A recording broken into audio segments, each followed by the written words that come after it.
Six Gun Productions. New media, new rules.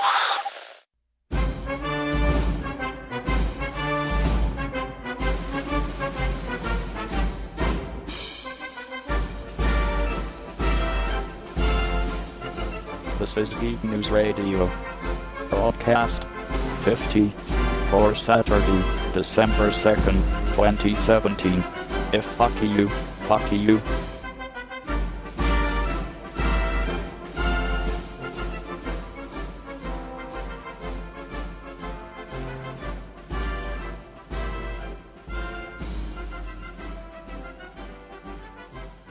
You're listening to Geek News Radio, episode 50. I'm Dave in Birmingham.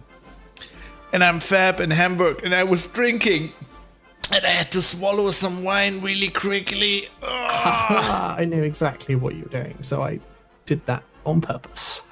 Episode 50. The big 5-0. The big 5-0, it's quite good. Well, I've answered the question what I'm drinking. I am drinking a lovely red wine, 2013 Dornfelder from Weingut Hof. Is it good? In the Palatinate, it's good. All their wines are good. This is our family vineyard. What? I always say the family. It's like my parents have been buying wine from them since, I don't know, for 30 years, 35 years maybe. And we have a very, my parents go there twice every year.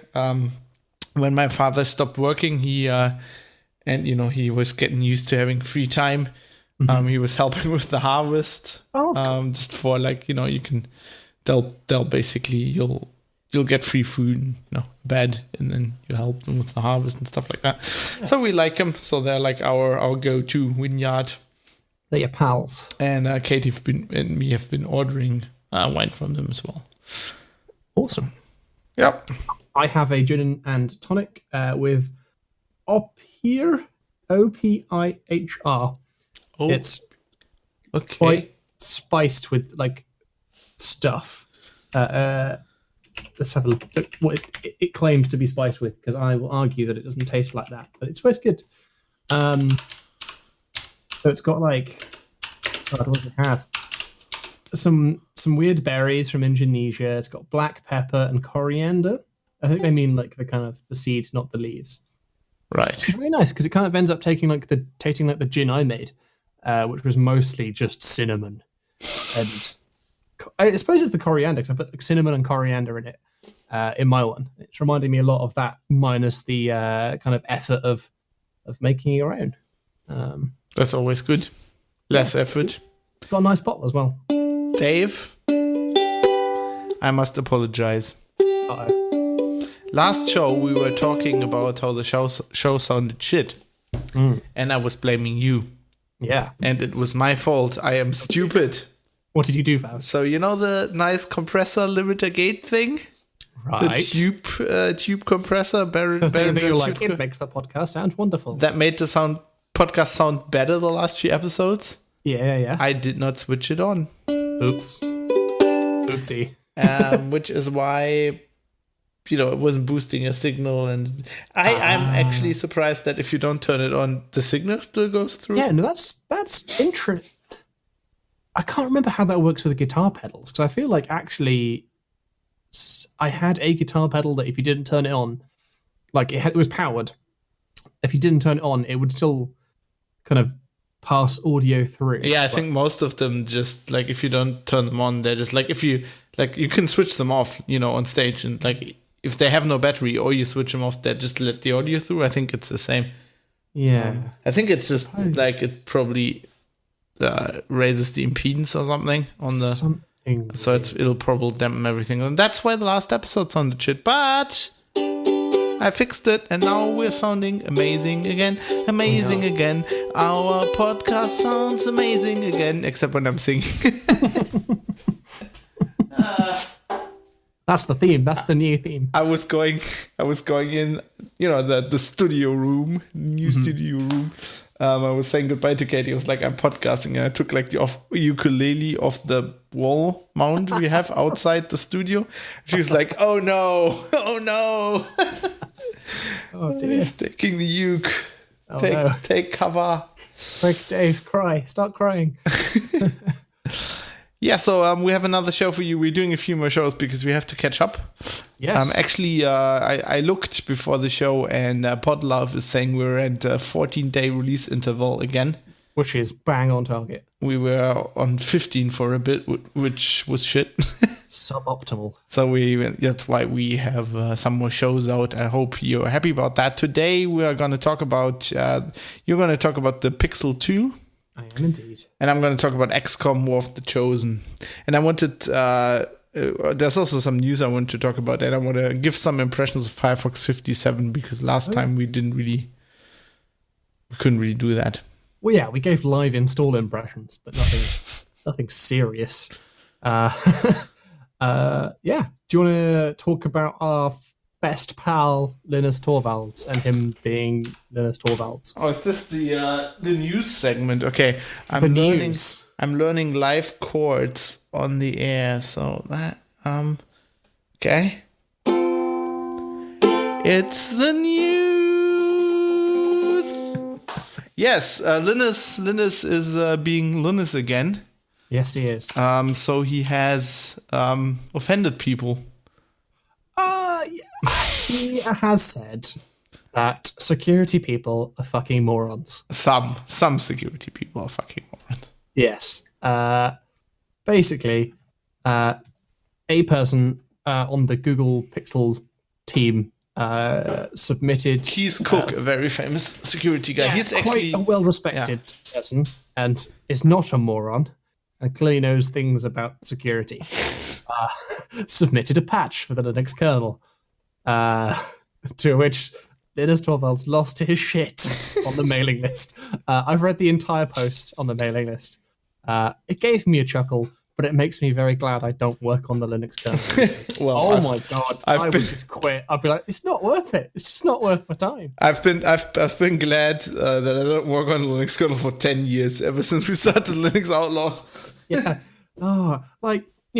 He's a character, and that's the asshole kind of definition of character. Yeah, actually, I learned today. I was writing about this, and I learned. You know what Finnish management style is? I don't know. So there is a Wikipedia article which I'm just frantically looking up. Where the hell? Okay, I'll think I'll have to go to my own story on Heise, which is nice. It's still in the header as we speak. So I took as a teaser image, I took the famous flipping the bird to NVIDIA picture because it's so nice to flip off your own readers on the front page. So there's something called, like the Wikipedia article is called Finnish profanity. It's like called perkele or something like that. Okay. I'm not going to pretend to be able to pronounce Finnish words. They're very difficult. So perkele is like something. It's like it's a bad word in Finnish. Oh dear. So it actually says that if you read this on Wikipedia, it doesn't actually. I don't think it means devil or something like that. But okay. So apparently Finnish are very profane. So it sounds like Finland is a country for me. Yeah. Also, tangent in related to Finnish things. Apparently, the Finns have like the best way of drying their dishes after doing the washing up. Are they just hanging them outside in the snowy wind? No. So you know how, like, at least in the UK, you have a dishwasher and you wash your dishes and it dries it magically for you, and you get left with damp dishes at the end, or you do them by hand and you put them on a rack. Well, ours is so hot. Yeah. That they're not really damp when you take them out. They rather burn your hands. It'll dry, but like there'll be puddles of water in like the tops of bowls and stuff. But whatever. Yeah, that happens. This is if you're drying it by hand, and rather than putting it on like the counter or like the drying rack thing in the counter to like slowly dry, and then you have to put them away. That rack thing's very like British American, by the way. We don't have these. So what do the Finnish do? The Finnish have integrated cupboard dryers, so they store like crockery. I put a link in the show notes. Oh, I was just googling. They store their crockery in a cupboard above the sink, so it drips dry into the sink. What? Yeah, it's such an elegant design. It's this amazing. sounds something. This looks like something Germans should have invented. Ellie is giving this the thumbs down. This is because it would involve doing the washing up, isn't it? No, actually, she's nodding. Yes, I think Katie would agree with her mostly on 2 grounds. First off, because Katie hates washing dishes by hand. It's always my job. And also, if you see, like, it drips down the wall. Yeah. There's puddles of water everywhere. Katie would hate that shit. Okay, this is going to be the thing where you rage at me being British. But if you look in the 99% invisible article and the second image, the one that's black and white and then color, you can see it's dripping down next to a plug socket. Yeah, oh my god, yes. No, the British goes, what the hell? That should not be allowed. Why is there a plug socket so near the water? Actually, nothing happens. It's just terrible, Fab. You might die. You should visit me. You should see our power plugs. We have like a typical German, like, you know, the normal 230 volt power plugs, and they're so close to the sink. It's terrifying, man. You'd love it. I would be scared. Amazing. But meanwhile, back at the point. So Linus. So the thing apparently was, so Linus' thing, and he had this for years, is that security problems are just bugs. Mm-hmm. And so what he objects to is, so Keys was doing like hardening patches. Yeah. And they would like... Which I don't really understand fully what those are. Well, basically what you do is like, you try to... So you know how lots of security problems are like buffer overruns? Yeah, and buffer overflows. All that. Buffer overflows, yeah, similar memory problems. Okay. So if you try to harden like a kernel, you try to be really proactive about this. Okay. So you will put in code that if like a buffer overrun or underrun or whatever, like a faulty like page problems or whatever turns up, the kernel will like either kill the process that does it. Right. So that would be like your first resort. Or if you can't do that, like if it's too late, it'll just recognize that something is wrong and will just kernel panic. Right. So your goal being that if somebody exploits these memory problems, the system just hangs. Mm-hmm. And so they can't execute code. They can't do like the normal thing you would do. Like if you exploit something like this, like a memory error like that, you'd try to run malicious code, or you could have like a privilege escalation. Okay. And what Linus wants to do is, so he doesn't want code that just does that and protects the kernel that way. He wants code that instead of doing that, puts an error in a log file so that the kernel developers can then go and fix whatever is causing that, let's say, buffer overflow. Yeah. The downside with that is that if you do that, of course, putting an error in a log still means you can exploit like the vulnerability. Yeah. But on the other hand, like lots of these problems occur not because somebody's attacking. Yeah. And then, for example, there was an interesting blog post from Robert Graham of ErrataSec, who said, okay, Linus is, as always, he's like really foul-mouthed, but he's right. So his example was like, I have like lots of Linux running in my car. Like somebody trying to do a privilege escalation on that could be bad, but like if I have a kernel panic, that could actually be worse. That is bad times. Yeah, in my brakes, in the car, that would not be good. In a book I was reading recently, someone described driving a modern car as flying 50 computers in loose formation. Yeah, which pretty I feel good. Is pretty apt. So yeah, I see the point. This is why I want petrol cars with real petrol engines. With no electronics. Everything connected by wires. Like on my Goodsee, if the electronics fail, the worst thing that could happen is the engine turns off because the fuel injection system didn't work anymore. Like the brakes are still like steel wires. Yeah, maybe. But I was reading the post, and I don't know who I agree with, because I see both their points, and I'm gonna be a centrist dad and say, I don't know. It's just there's got to be a compromise, because, yeah, I don't know, because I want them to fix the vulnerabilities to make the Linux kernel the safer thing, so stuff that runs on it is safer. But equally, in my professional life, when something gets updated and it breaks the thing we've been using for ages, I just go, oh, for fuck's sake. Yeah, Linus. Yeah. So it basically depends. If I'm at work and reading this, I'm like, yeah, Linus, go, yeah, stability. And I'm at home, I'm like, no, I really would quite appreciate stable software. God, see, I'm just completely fucking forward. So I just wish he would chill. Unsurprisingly, I'm with Linus. No. So I think he's right on the technology side, and I also think he's right on the personal side, because one of his, like, he doesn't say that in this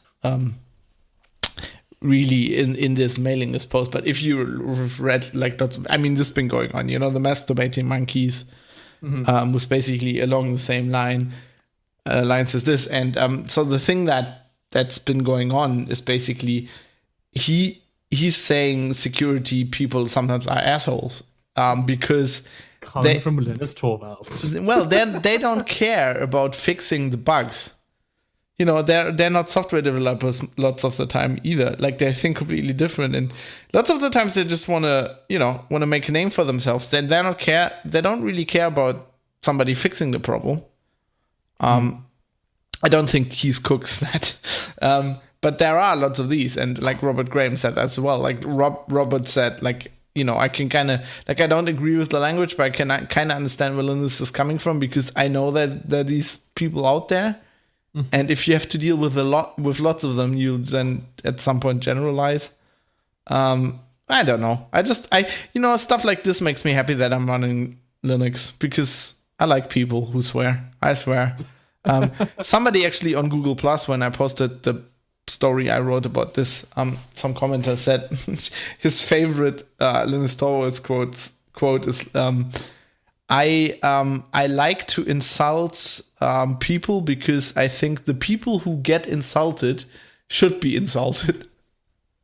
That's exactly what I think. Oh my God, I don't necessarily agree with that. If you're annoyed by me saying fuck you, then fuck you.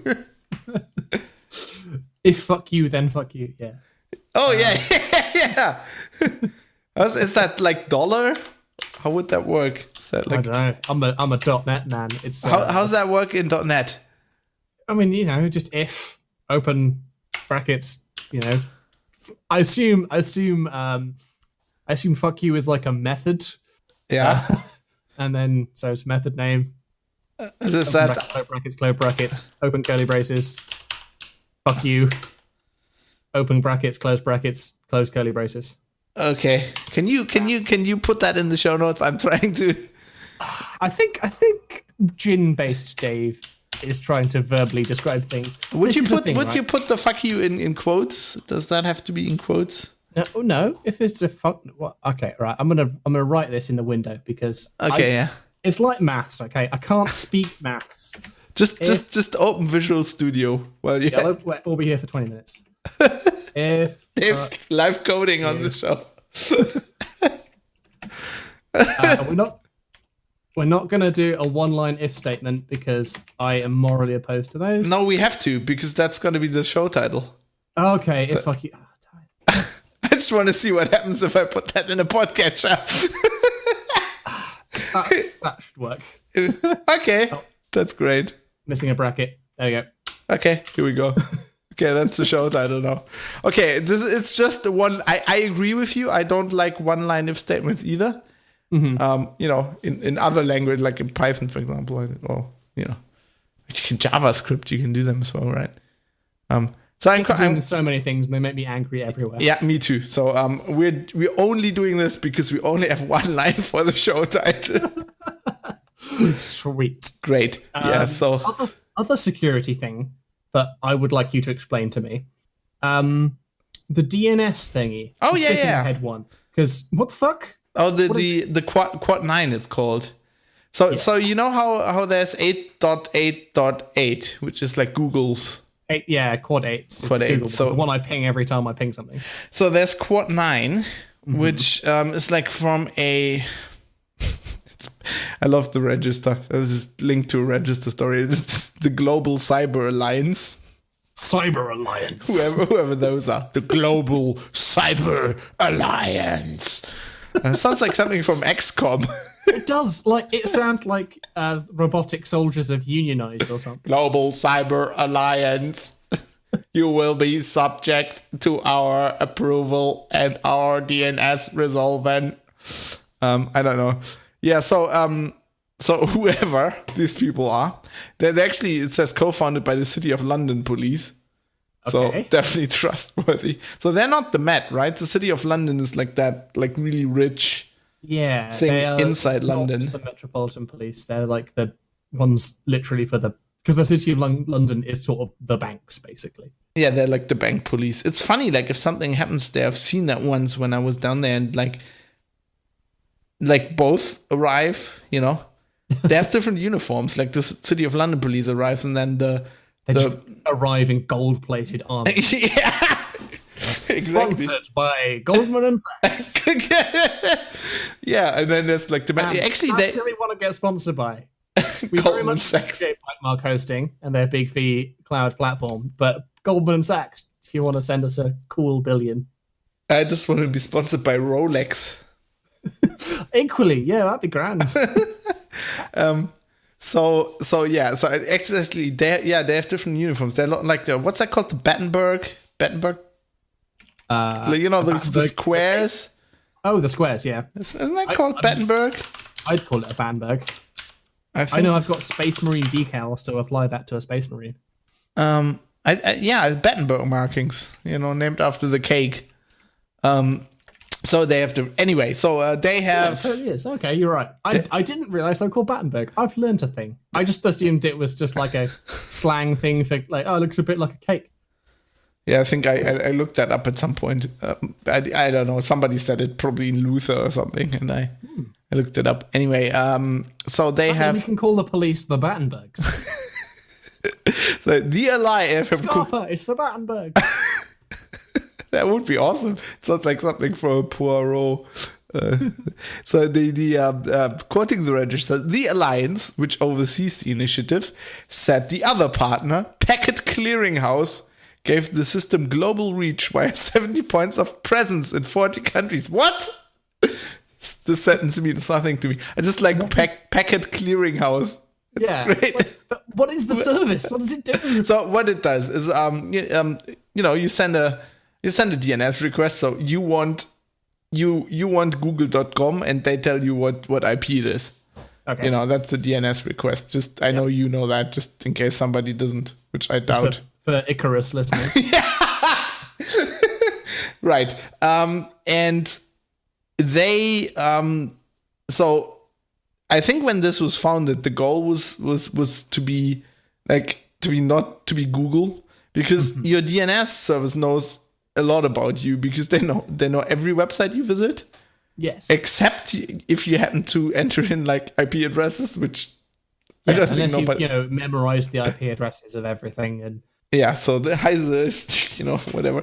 I don't know. No, nobody does that, especially with IPv6. That doesn't work.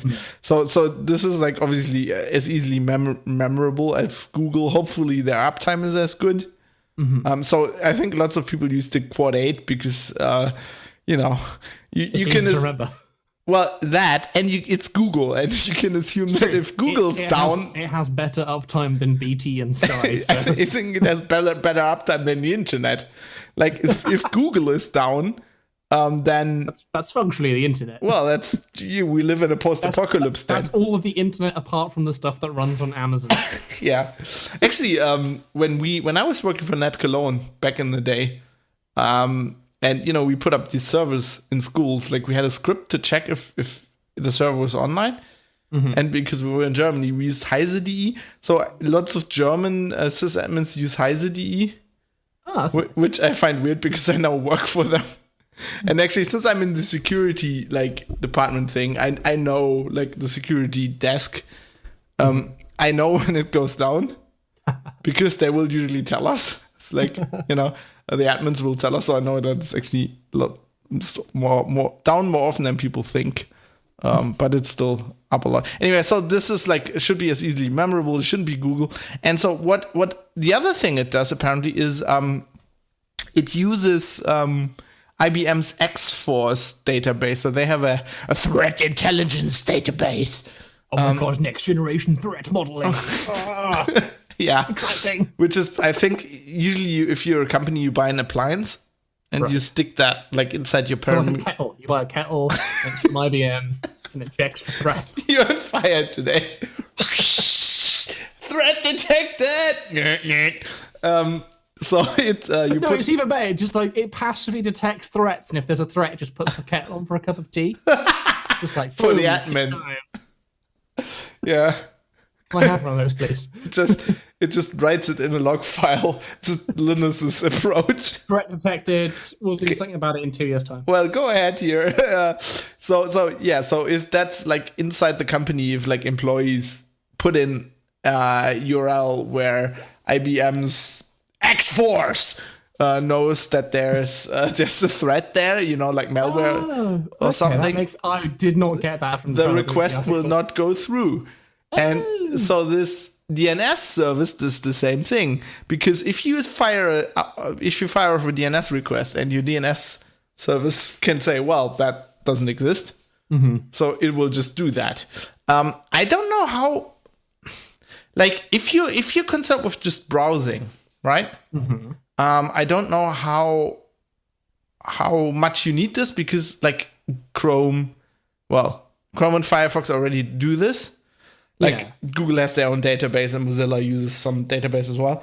And they're actually quite, they update it quite regularly. I guess if you want to use this because you don't want to use Google because of privacy, you probably wouldn't use Chrome either. And I think Chrome's a bit better with the checking, because Google is just, it's the same. They put that in the browser at some point, but it always used to be for a long time, it used to be in the search engine. So if you search for a domain where they think it's malicious, they used to give you a warning. Yeah, and these actually, if you go to it, it'll give a warning. Well, these days it's actually they don't let you go to it. These days it's just the red page, and you can't bypass that. So, and also since they build it in the browser, you can't bypass it at all. I guess the good thing, the upside of this would be it's your DNS, so it's system wide, so it's not only the browser. So if something runs in your command line or an app, and that wants to connect to a site, then that would stop it. On the other hand, I do know for a fact that I don't even that few, I think quite a lot of malware developers hard code IPs. Yeah, that feels like a good baby step obfuscation of bad shit. Well, it's not only obfuscation, it's also if people will sinkhole your domains, when there's a big malware campaign, then Microsoft or whoever will go to the ISP and say, well, there's malware there. Can we get control of that URL? And you can actually go around that if you just use IP addresses. That is true. For a lot of stuff. So I don't know. I don't know if it works. I just wanted to tell people that it exists. It exists if you care about privacy. Well, if you trust the Global Cyber Alliance. That is true. Do you trust Google, or do you trust someone called the robots? Global Cyber Alliance? I trust Google more than that random fucking collection of companies sponsored by the City of London Police or whatever. Fucking weird. The Goldman Sachs police. Yeah, but I do not trust Barclays Police Force. I think this is probably Elon Musk behind that. Oh, it probably is. Disrupting the cybersecurity world with, mediocre ideas. Oh, I see the register also choose the Linus flipping the bird picture for their story about the fucking morons. Oh, they didn't say fucking morons. Oh, The U is like just a star. Come on, the registrar. I said fucking in German in my story in the headline. Grow some balls. Anyway, what was the other story? the one we skipped in between. Yes. It was very depressing, but entirely sort of predictable kind of thing. That, session replay scripts. Did you know about this? I was aware of the attack. I was aware that it existed. I just had never really assumed like everyone did it. Yeah, I think I was the same. I knew that browsers could do this with like JavaScript, but I didn't know. So what it is apparently I didn't know there were services, right? So apparently, if you run a website, there are companies you can go to. You can buy their service. What they're called? This is the story had one's called Full Story, Session Cam, ClickTail, SmartLook, User Replay, Hotjar, and Russia's most popular search engine Yandex does it too. Sounds like the guy from Guardians of the Galaxy, Yondu. Yes, it does. And Zonda. So they so you can go there and you can buy a service where you basically put code on your site, and you can see everything a visitor types.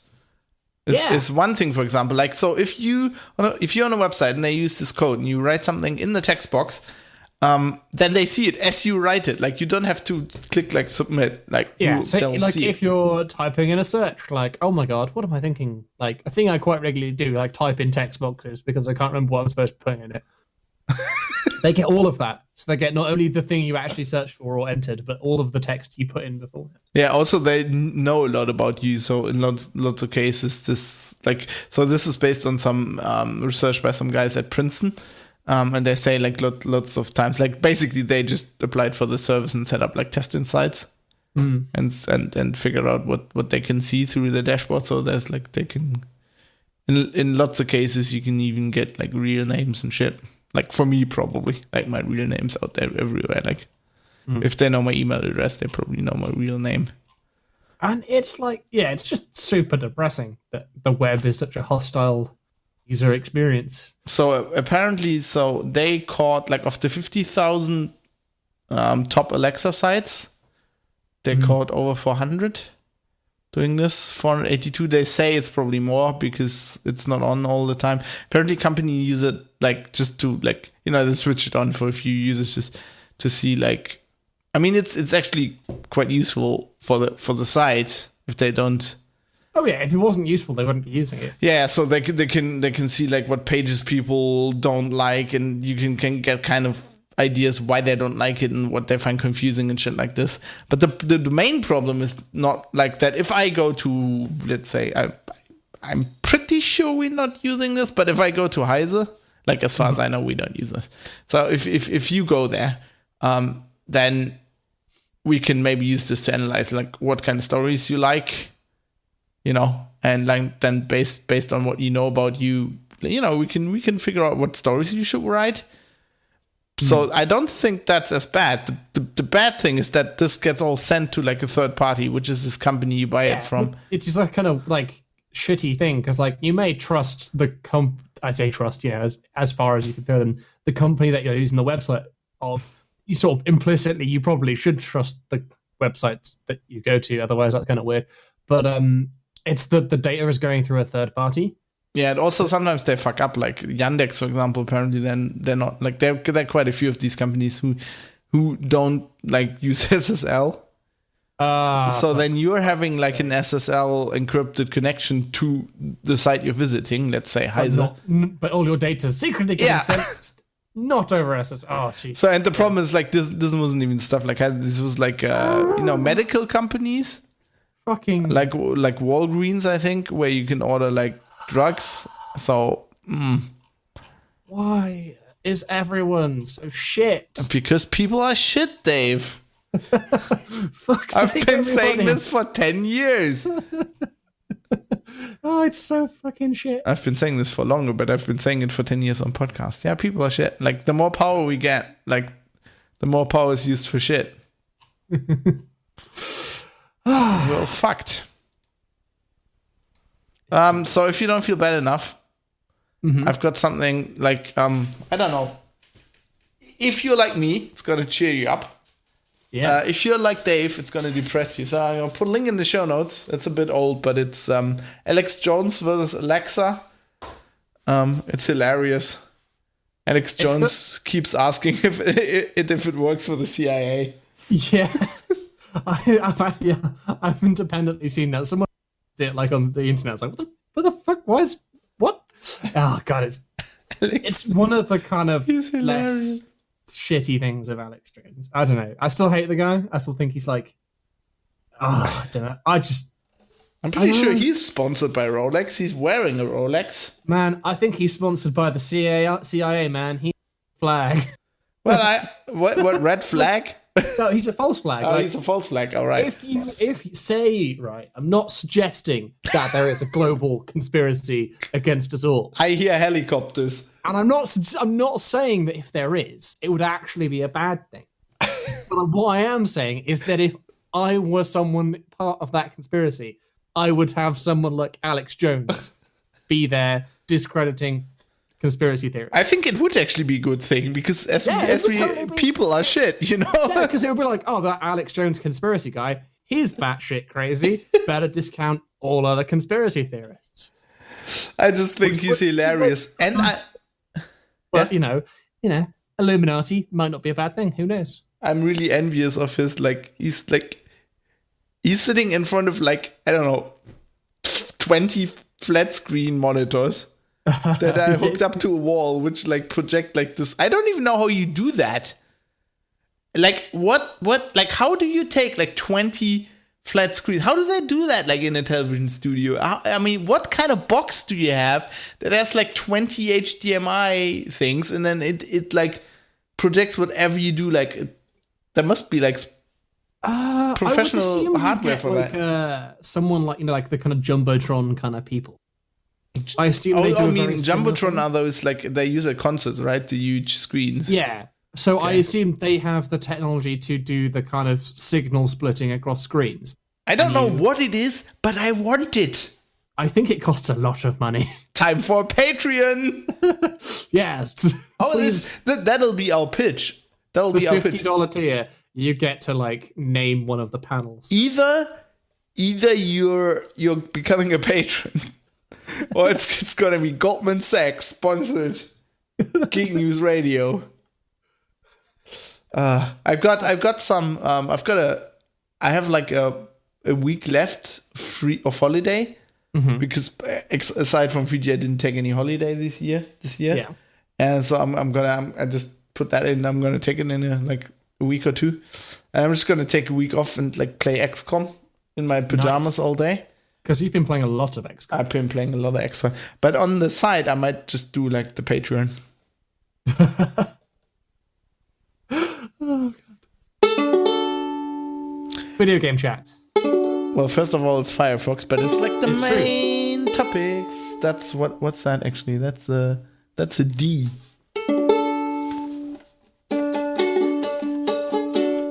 Yeah, so Firefox. Yes, I have also been trying it at work. What do you say? I think it is admirable. It's certainly better than I thought Firefox used to be. It's cute. It's like a 4-year-old that tries to make I don't know. The problem is, but it's tried to make some art and crafts, and it looks like a turd. And nothing works. Nothing fucking works.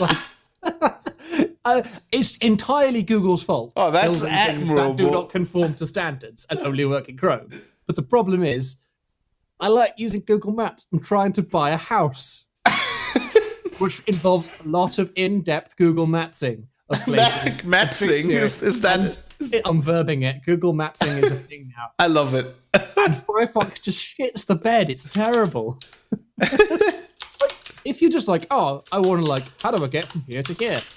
fine. That's fine. But when you've got 12 tabs of Google Maps open, and some of them are in Street View, and you've got that weird double panel thing, and you've got satellite maps, it just doesn't have a fun time. You know what you need? You need 20 screens. I do. I need separate computers, each running Firefox, the next version when they fix these things. That's amazing. Other than that, it loads Hacker News really fast. It loads The Guardian really fast. It loads Jira exactly the same slow. Yeah, but it's Jira. That's Jira's come on, fault. It's Jira. That can ruin anything. Yeah, that's true. You probably can load that on a Cray, and it's still slow. Yeah. It's just boring. Do you use just an aside? Do you use Confluence at work? Is that the wiki? Confluence, yeah, it's like that. It ties. It's the Atlassian fucking. It ties everything together, like Jira and bollocks. It's also a wiki. That thing is the fucking devil. I hate that thing. Does anyone at Atlassian use Atlassian products? I don't know. Because if they do, I don't understand how they think it's good. Didn't that one guy, OMG Ubuntu? Mm-hmm. Who was the two guys, and one is still doing it. Right. And one guy's, the guy who started the shitstorm with the neckbeards? Yeah. That ring a bell? Vaguely, yeah. He's Australian. Humphreys? Is that Benjamin Humphreys? He's at Atlassian, I think. Been for a while. Yeah. Yeah, it's him. Yeah, Benjamin Humphreys. Neckbeard shitstorm guy. Mm-hmm. He basically said all the fucking... oh no, he left Atlassian. He's CEO of Dovetail now. Fuck is Dovetail? What do they do? I think that's mail. Woodwork. Collect quantitative insights via email and SMS, analyze your data, and share what you learn with your team. Dovetail helps with the logistics so you can get more research done. I wonder if they use Atlassian products. He used to be lead designer at Atlassian. That actually explains a lot. That's unfortunate. Oh, God. So, yeah, what do you think of Firefox? I think it's a bit faster. It's vielleicht, maybe 5%. So I'm getting used to the design, and it seems to be reasonably stable. It hasn't crashed once the whole week. That's good. What I fucking hate is that they moved the reload button to the left side. It used to be on the right. Do you not use F5? No, and let me think. There was a specific reason. Because you've got F5 mapped to start a debug instance in Visual Studio. Something like that. Yeah. No, I had there was. Okay, so there was. I used to use or still use a program, and I just can't for the life of me remember which one. That when it had focus, did something really horrible on F5. Okay. And so Visual Studio start a debug instance. Something like that, yes.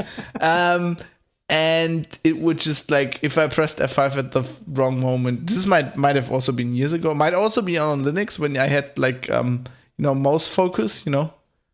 Move mouse over a window to focus. Yeah. So I don't know. That sounds terrible. I'd lose my mind. You get used to it, but yeah, it can really fuck you up. So for some reason I don't use that. I got this brain muscle memory thing that I use that thing, and I know exactly where it is on the screen, except it's not there anymore. When I do that now, I just hit the bookmark button. I don't want that. I don't bookmark shit. So I'm kind of just left with the feeling that it's all well and good them making it faster, and that's a noble cause probably. But they're kind of playing catch up with Google in that I don't think the people who used Firefox religiously beforehand saw performance as the differentiator in competition, because if they were like, man, performance, that's what I care about, they would be using Chrome. But what I feel the Firefox users want, and what some people in the Discord have mentioned on other podcasts, is the kind of the principle of it, in that they're open source. They're like freedom, the freedom thing, and you had all your weird extensions that did horrible things that were probably massively insecure. Freedom, and that was the reason. Freedom, and so them coming out with this kind of big project of making things faster is great. It's great for like a Dave user, someone who doesn't really think too much about freedom. And honestly, I don't use that many add-ins, like whatever add-ons, whatever you want to call them, extensions. That's the word. So it's trying to get me back, but I'm already like super embedded in the Google world. And if you don't have the Google products working in it, we'll get to that in a minute. I'll be really unhappy, and they're never going to do that. They're never going to be Google because they're not Google. So I don't know. I feel like this kind of like pissing in the wind of just picking the wrong thing to focus on. Like, what happened to their kind of like freedom focus, where they're like, was it like a year ago or something when they were talking about how they're the privacy browser, they're the one who gives a shit, even though their about page uses Google AdSense. So yeah. But like they were the ones who kind of were making a stand for freedom, and now they're like, oh yeah, but performance. I don't know. It just feels like they're just barking at the wrong tree about all this stuff. Sorry, I just thought out there. Are you sure that there's not a bracket missing in the code of our headline? God no. Have I done a boo-boo? God, I've lost the tab. Open bracket. No, there's one too many. Fixed it. I'm a developer. Woo! I'm awesome. Who would win? 1,000 lines of code or one curly boy? Yeah, so my analysis with Firefox is that, remember when everybody installed like Firefox for their family members? Yes. Like all the nerds. I think the market then was smaller and we could all do that. Mm-hmm. But the problem is, like, then Google came and like the browser was like, it was basically default everywhere, even though it wasn't on Windows, but like you open the web page, you're like on Google and it's like, oh, don't you want to try this browser? Oh, why not? It's free, download. Now it's default. Like, and that happened. And then just people stopped like reinstalling Firefox for everyone. Yeah, because everyone was like, oh man, Chrome, it's really fast and good. And just I don't think even like the mainstream didn't care about it being fast. But the techie people like at that time were like, oh yeah, Chrome, that's also quite cool. And then like 10 years down the line, it's like, oh, Google, there. Yeah. An interestingly evil company. And your mom just goes, well, I was getting used to that, that round logo with the colors. I don't want the funny fox anymore. Switched the point at which I was noticing that websites weren't rendering correctly or functioning properly in Firefox. I just switched my family to Chrome because it like it's like this button, that GIF with the where the guy lifts his keyboard like that stick figure and pushes like the Spock button. Yeah, and that's just the image I have of Dave. Is like that pushes the Chrome button, and like, suddenly everybody just because it's running Chrome. If you want, I seem like other people are also the same in that. Yeah, sure, you want to have like your parents using freedom. Also, you want them to have like a friction-free computing experience. Yeah, because they call you less. Yeah, because it fuck freedom. I just don't want less calls from my parents. Yeah, exactly. Like my dad got a Mac, and suddenly it was like, holy shit, things. Like, admittedly, like I had to solve some weird issues I didn't understand. You cut out there, but I guess you said, holy shit, things just worked. Yeah, things just worked, and the support calls got fewer. Like, that's what I wanted, and they seem content with it. So yeah, I don't know. I don't know where Firefox go. Yeah, I think the best thing Mozilla made was Thunderbird. Are you being sarcastic?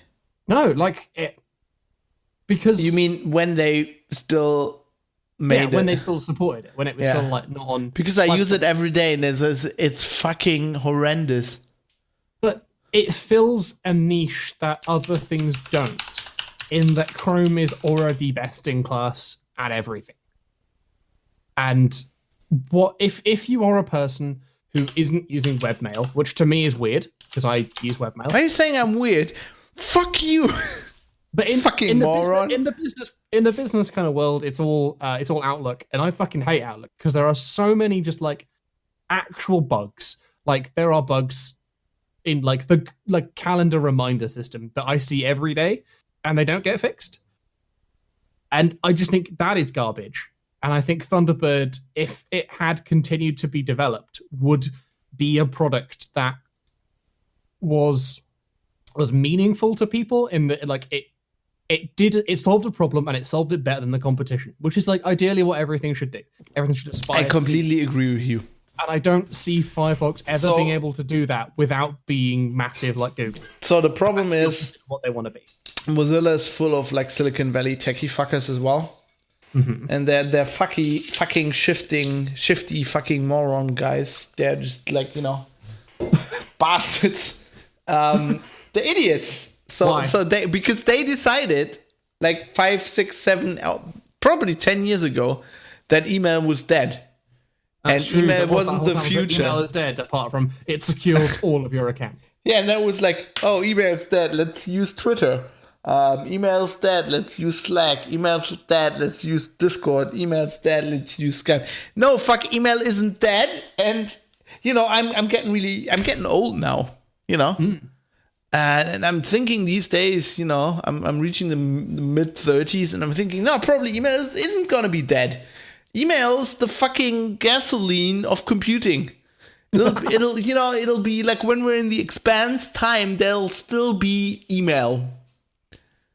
It'll look different, but it'll underneath it'll still be SMTP. POP 3. Yeah, POP. Someone will be running SMTP servers. It'll all be POP 59. It'll still be POP 3. Shit, it's not fetching. What the hell is going on? Yeah, so I really think that. But I kind of hate Thunderbird, but I use it every day. I have to. That's the thing. Like, you consider how much more development it would have got if they gave a shit. You think I'm weird, You think I'm weird, but like I know lots of people who do use mail clients. So I legally because I jump around between devices. I can never be bothered to like. I legally can't in Germany. I legally can't with the company email, right? Uh-huh. I can't pipe it through a third-party service from another company. Uh-huh. I'm not allowed to.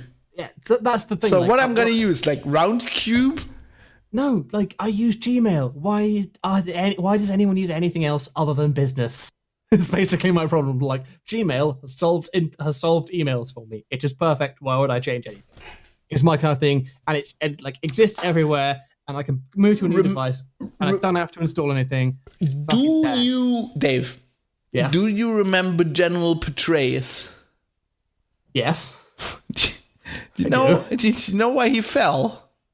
Was it Gmail? Yes. Yeah, there was like this unread, like he was passing Gmail drafts to like his wife or something. Like, anyway. It's not a use case I have like a desire to like use a client, but it does feel like it was a better niche for Mozilla than Firefox. Are they the ones doing the open voice thing? God, I have no idea. Probably open voice Mozilla. Oh shit. Yeah, the common voice. There's this other thing they were like, you know what we do really well? Not browsers. Let's try to do fucking voice recognition. The common voice sounds like they have like a canonical voice for everyone. Yeah, it's You know what the common voice is? Is it received pronunciation? No, it's Brian Blessed. Queen's fucking English, fam. It's Brian Blessed. The common voice. It's the loudest one. Yep. No, the common voice is kind of basically another sweary guy, by the way. Trying to kind of make a large. Functionally, it's the important thing is voice systems require a large body of samples that are labeled appropriate with what they're saying, and unless you are a big company like Google or Amazon who have managed to sneak devices into people's houses and pockets to record Back words. to Alex Jones. You don't really have access to a large corpus of voice, so they're trying to do that. But I'm also like, why is this a Mozilla thing? Like, in what way is this promoting freedom? And unless you are not Brian Brassett, you do not have access to a large corpus of voice. You know why I like Thunderbird a lot more these days? I don't know. Is it because you had to look at Outlook? No, I've been listening to a lot of Billy Joe Shaver, country musician, and Billy Joe Shaver has a song called "When the Word Was Thunderbird." When the word was Thunderbird and the price was 40 twice. That plays in my song every time I open Thunderbird. Drinking wine and loving you was fun. That's all Google needs to do is get a catchy song from a country person. Yep. Say Taylor Swift, and then you'll love it. So, yeah, this song is right down my alley because it's about the old times being better than the new times. Nice. You should do a podcast and call it Linux Luddites or something. Linux Cowboys. That's a good idea. I should do that. I should start a Linux podcast called Linux Gunman theme as the kind of artwork. Yeah. No, I should actually start a podcast called Linux Cowboys. Oh god. And then just be a parody of myself. You know? Oh god. I'm just looking something up. Because you was mentioning Taylor Swift, right? Of course, and I don't go a day without it. And this actually reminded me of another country song by Willie Nelson. Mm-hmm. I think it's Billy Joe Shaver and Willie Nelson. Actually, it's on a Shaver album. Mm-hmm. It's called "Hard to Be." It's "Hard to Be an Outlaw." Right. Yes, I know this one. Which has the lyrics. Wait, where's that? Oh yeah, some superstars nowadays get too far off the ground, singing about the back roads they never have been down. They go and call it country, but that ain't what it sounds. It's enough to make a renegade want to terrorize the town. This explains perfectly how I feel about Taylor Swift. Anyway, where were we? This is going to be a long show. I think we just wrapped up. Motherfucker. Yeah, I like the thing you invented, Google Mapsing. It sounds like a Google subsidiary in China. Google Mapsing. Yeah, what do? Do they do autonomous cars? Do they? I feel that's what they do. They do autonomous city cars. Really small. Yeah. One seater. Autonomous mopeds. That fucking Renault electrical car thing. It's horrible, that is. Well, it would look really Star Wars if it had a gun up top. If it was in any way styled nicely. Yeah. Speaking of Google, you've got that new phone they have. Thing. I did do the thing. A while ago now, before we had our break, I was umming and ahhing about. We had our break. That sounds like we had a break in relationship or something. No, when we went on holiday. Yeah, I know. Our summer holiday. I was umming and ahhing for about a month. Oh god, what the fuck do I do? Oh, this OnePlus X, it's piss. It's just fucking terrible. And then I think somehow you convinced me that either I should buy an iPhone or I should just live with the phone and accept that it's broken. Yeah, I think, I was looking through, that was weird because I was saying that, right? And I was thinking, I was looking to our back catalog, and there's a really early GNR episode 4, called Give Me Nexus or Give Me Death. Yeah. I think I had an opposite opinion back then. Yes. And yeah, I kind of weighed up the options. There was at that point I got it. I don't think there were any real kind of rumors about the OnePlus 5T or whatever it's called, and we had the thing about OnePlus where they basically report literally everything you do back to their servers, which was a bit of a thing. And then, a listener suggested that I should put Lineage on it. I was like, yeah, okay, maybe. And I just broke because the Pixel 2 came out, and I thought, fuck it. Like, it's... You broke. It's cheaper than an iPhone. I don't have the switching cost of moving to the other eco. Like, what the fuck's my fucking Apple password these days? And I don't even know what email address it's connected to. So, like, that I'd have to, like, repurchase all the various apps that I've purchased. And yeah, I basically sort of thought, yeah, fuck it, like this is going back to kind of your argument about why you spent loads of money on a phone previously, is that it is a thing that you use every day, like literally every day, and it is very rarely more than 3 meters away from you. Yeah, true. So why would you like spend less and have a aggressively shit experience when you could just like spend a bit more and have quite a nice one? If you want, like, if you want that bugging device basically strapped to your balls all day, it might as well be a nice bugging. If something is going to spy on you, it may as well spy on you well. Like, I guess. So I kind of basically, also because like the iPhone 8 came out and it was expensive and boring, and the iPhone 10 got announced and it's expensive and boring. So I was like, fuck it, just get like the Pixel 2. So I've got the Pixel 2 normal one, not the XL. And all the reviews were like, yeah, it's quite good. Nothing revolutionary. There's no weird gimmick, really. It's quite good. Which you don't need. Yeah. I was like, cool. It's just like something that will, in theory, if Google don't lie, which they are known to do, will get software updates for the next 3 years. And is reasonably well built. And so far, I have not regretted the purchase. It arrived, like 2 weeks after I ordered it.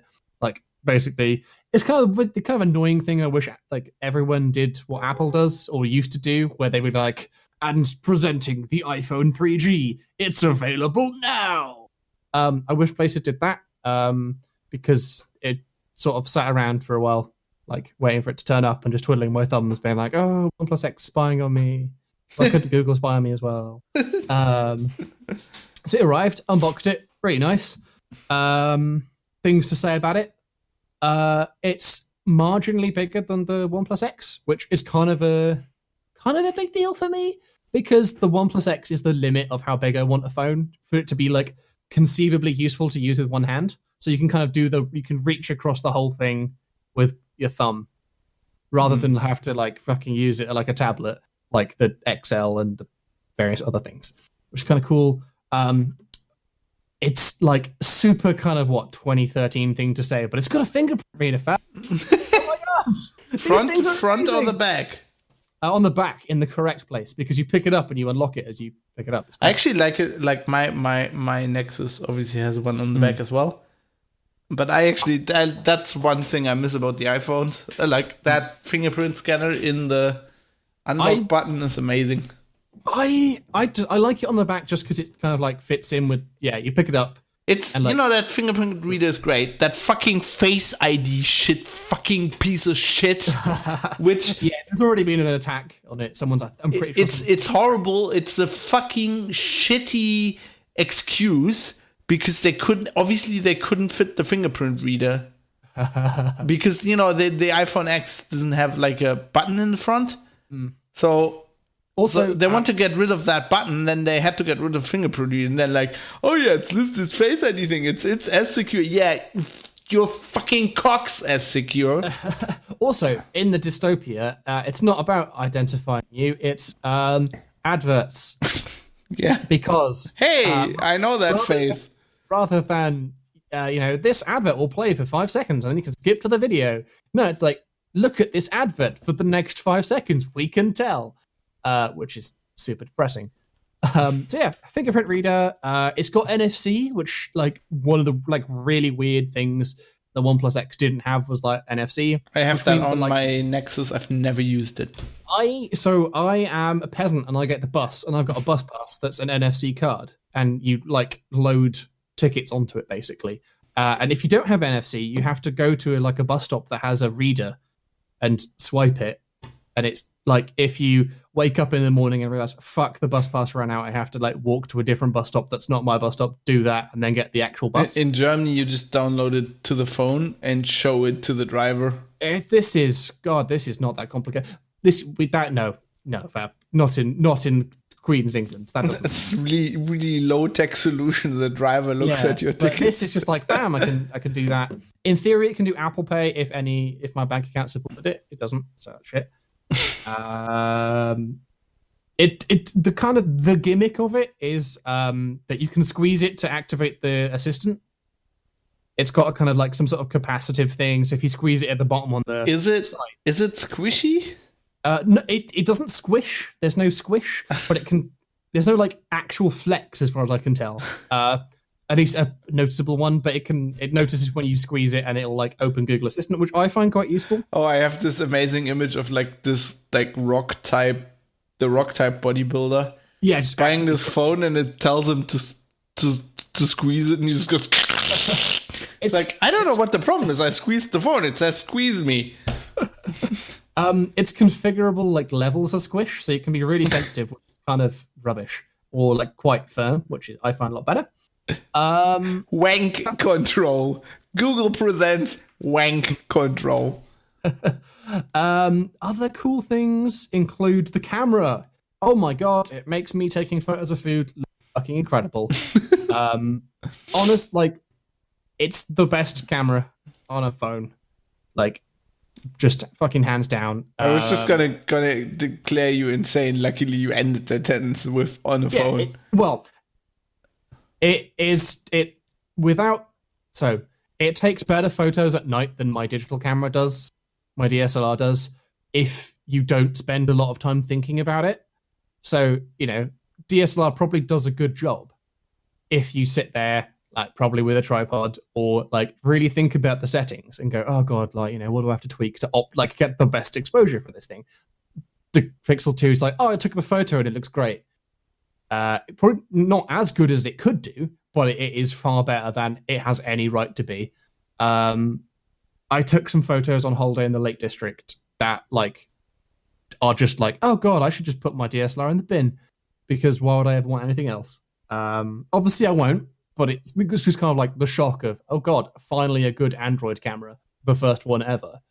I was just gonna say, don't put it in the bin, just mail it to me. I mean, it's a and Canon. then you'll put it in the bin because it's a Canon. No, I'll just sell it. It's got cool kind of like, it's got its whole computational photography right, stuff. put your DSLR in the bin and get a proper camera. It's quite cool that it's got portrait mode, which does machine learning-y things to do the fancy bokeh thing where you have a blurred background and sharp face. It generally works really well. If there's a lot of noise, not noise, but like lots of detail surrounding people's like hair, it'll sometimes get confused with that, which can lead to some weird results. But generally, it takes really good headshots, which is nice. Battery life, it's a phone, so it'll probably be terrible in 2 years' time. But right now, it's great. It's got quick charging, which again, welcome to like a couple of years ago, is really good, because I think it's fine to like charge something really quickly. But it's interesting how it's like changing my behavior, in that I always used to be that guy who would like, I'll just leave my phone plugged in overnight. That'll be fine. Do that for 2 years and it fucks it. If you have quick charging, you could just like charge it until it's charged and then unplug it and don't leave it plugged in overnight. Like, I'll come home from work, charge it, like plug it out, and then it'll last until the next day. I have my phone, like I have my phone plugged in overnight as well. Yeah, it's not grand for the battery. Well, the hardware guys at work say that's not right. That's not true. It's like, I don't know. I don't see how. I don't know. I think the battery's just fucked after 2 years. No matter what you do. It's a function of like, yeah. Leaving it plugged in is not grand, but if it, this is at least minimizing the effect, which is cool. Fast charging is generally nice if you forget to charge it. It's kind of annoying it doesn't have wireless charging. It's got a metal back, which is probably why. As I understand, you can't do that. Also, it's got the fingerprint reader on the back, which I assume is putting sensitive stuff next to the charging, probably not the best.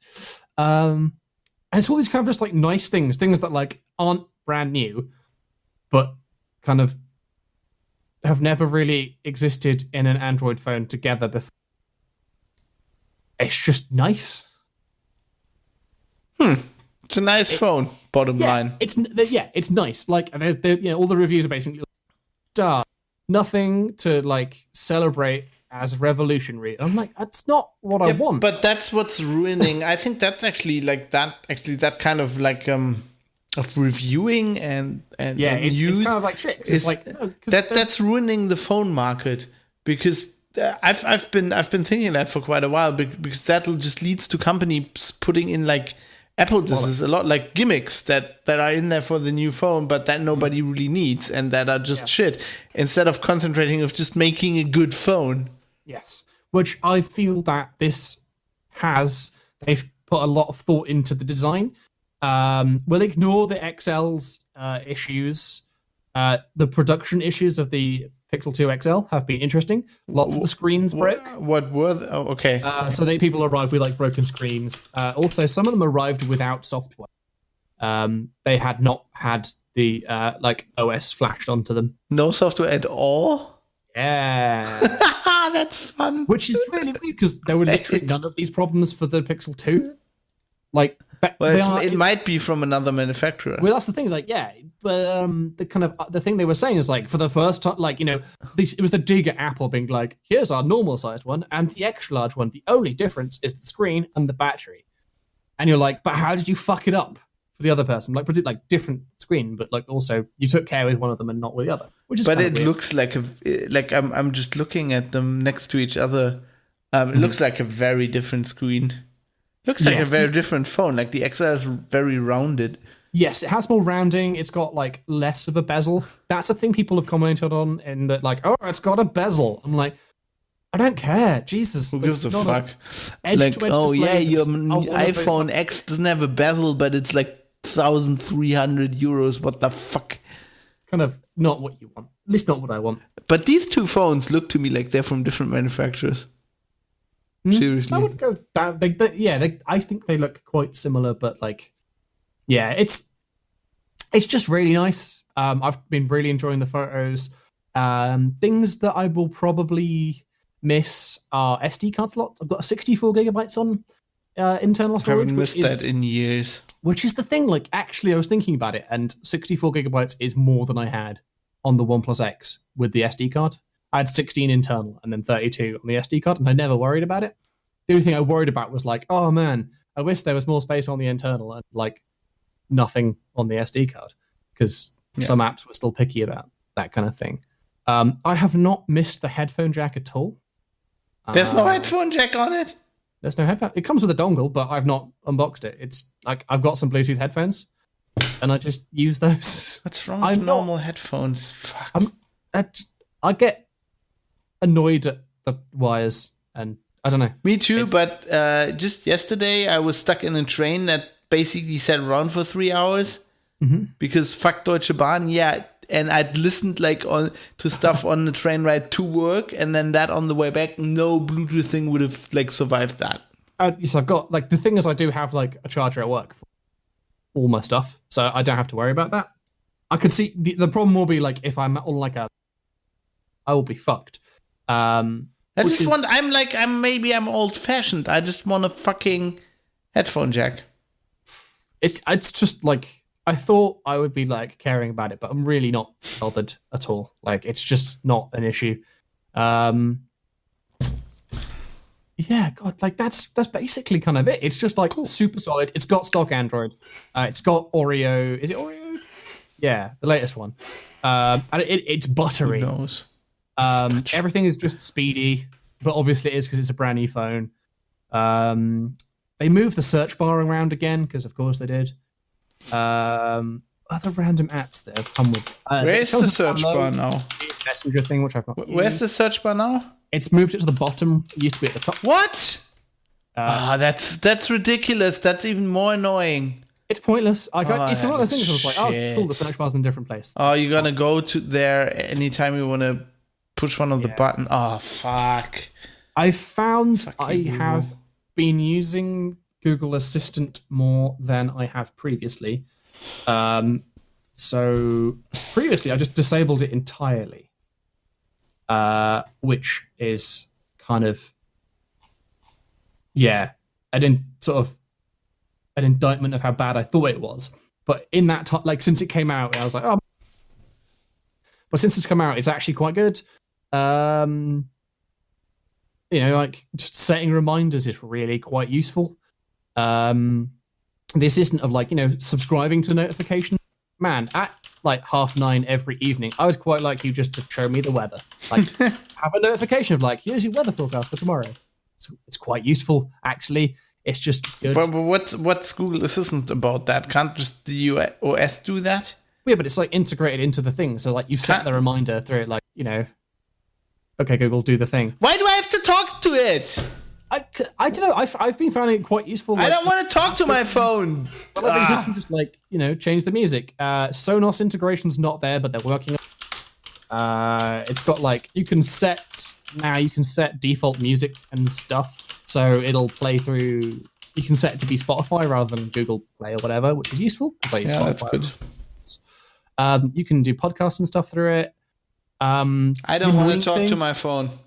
I didn't think I would either, but I walked down the street a while ago and I Googled. Like an idiot. You walked down the street like an idiot. Yeah, and it was fine. And I talked to my phone. The CIA is spying on you. Yeah, they are. Also, so here's the kind of weird kind of moral thing about Google spying on you is that it has my location since fucking forever. And it has it exactly. And the other day we were trying to think of we went to Bristol to see some family, and we were trying to remember where they lived. They've since moved, and they have now moved to the Isle of Skye, and they don't have mobile signal, so we'd have to basically send them an email. Oh, those guys, yeah. Yeah. We're like, man, what street did they live on? And we were sitting oh, fucking no idea. I've got literally no idea what street they're on. And I thought, what I can do is I'll just log on to Google Maps, go to my timeline, and go to whenever we went there. So it's February this year or whatever. And just look on Google Maps. Oh, it's in Bristol. And just zoom in. It's oh, it was this street name. That's where we were. And we spent 14 hours there. And then we went to Clifton Suspension Bridge afterwards. That was simultaneously super useful, but also fucking terrifying. Which is weird. And then, that's basically the phone. I'm still waiting for my free Pixel Home. It's like they did with the previous Pixel where they gave you the Daydream VR headset. They are sending, in theory, everyone who bought it in the first 2 weeks a free Pixel Home. What is a Pixel Home? It's the Google Home.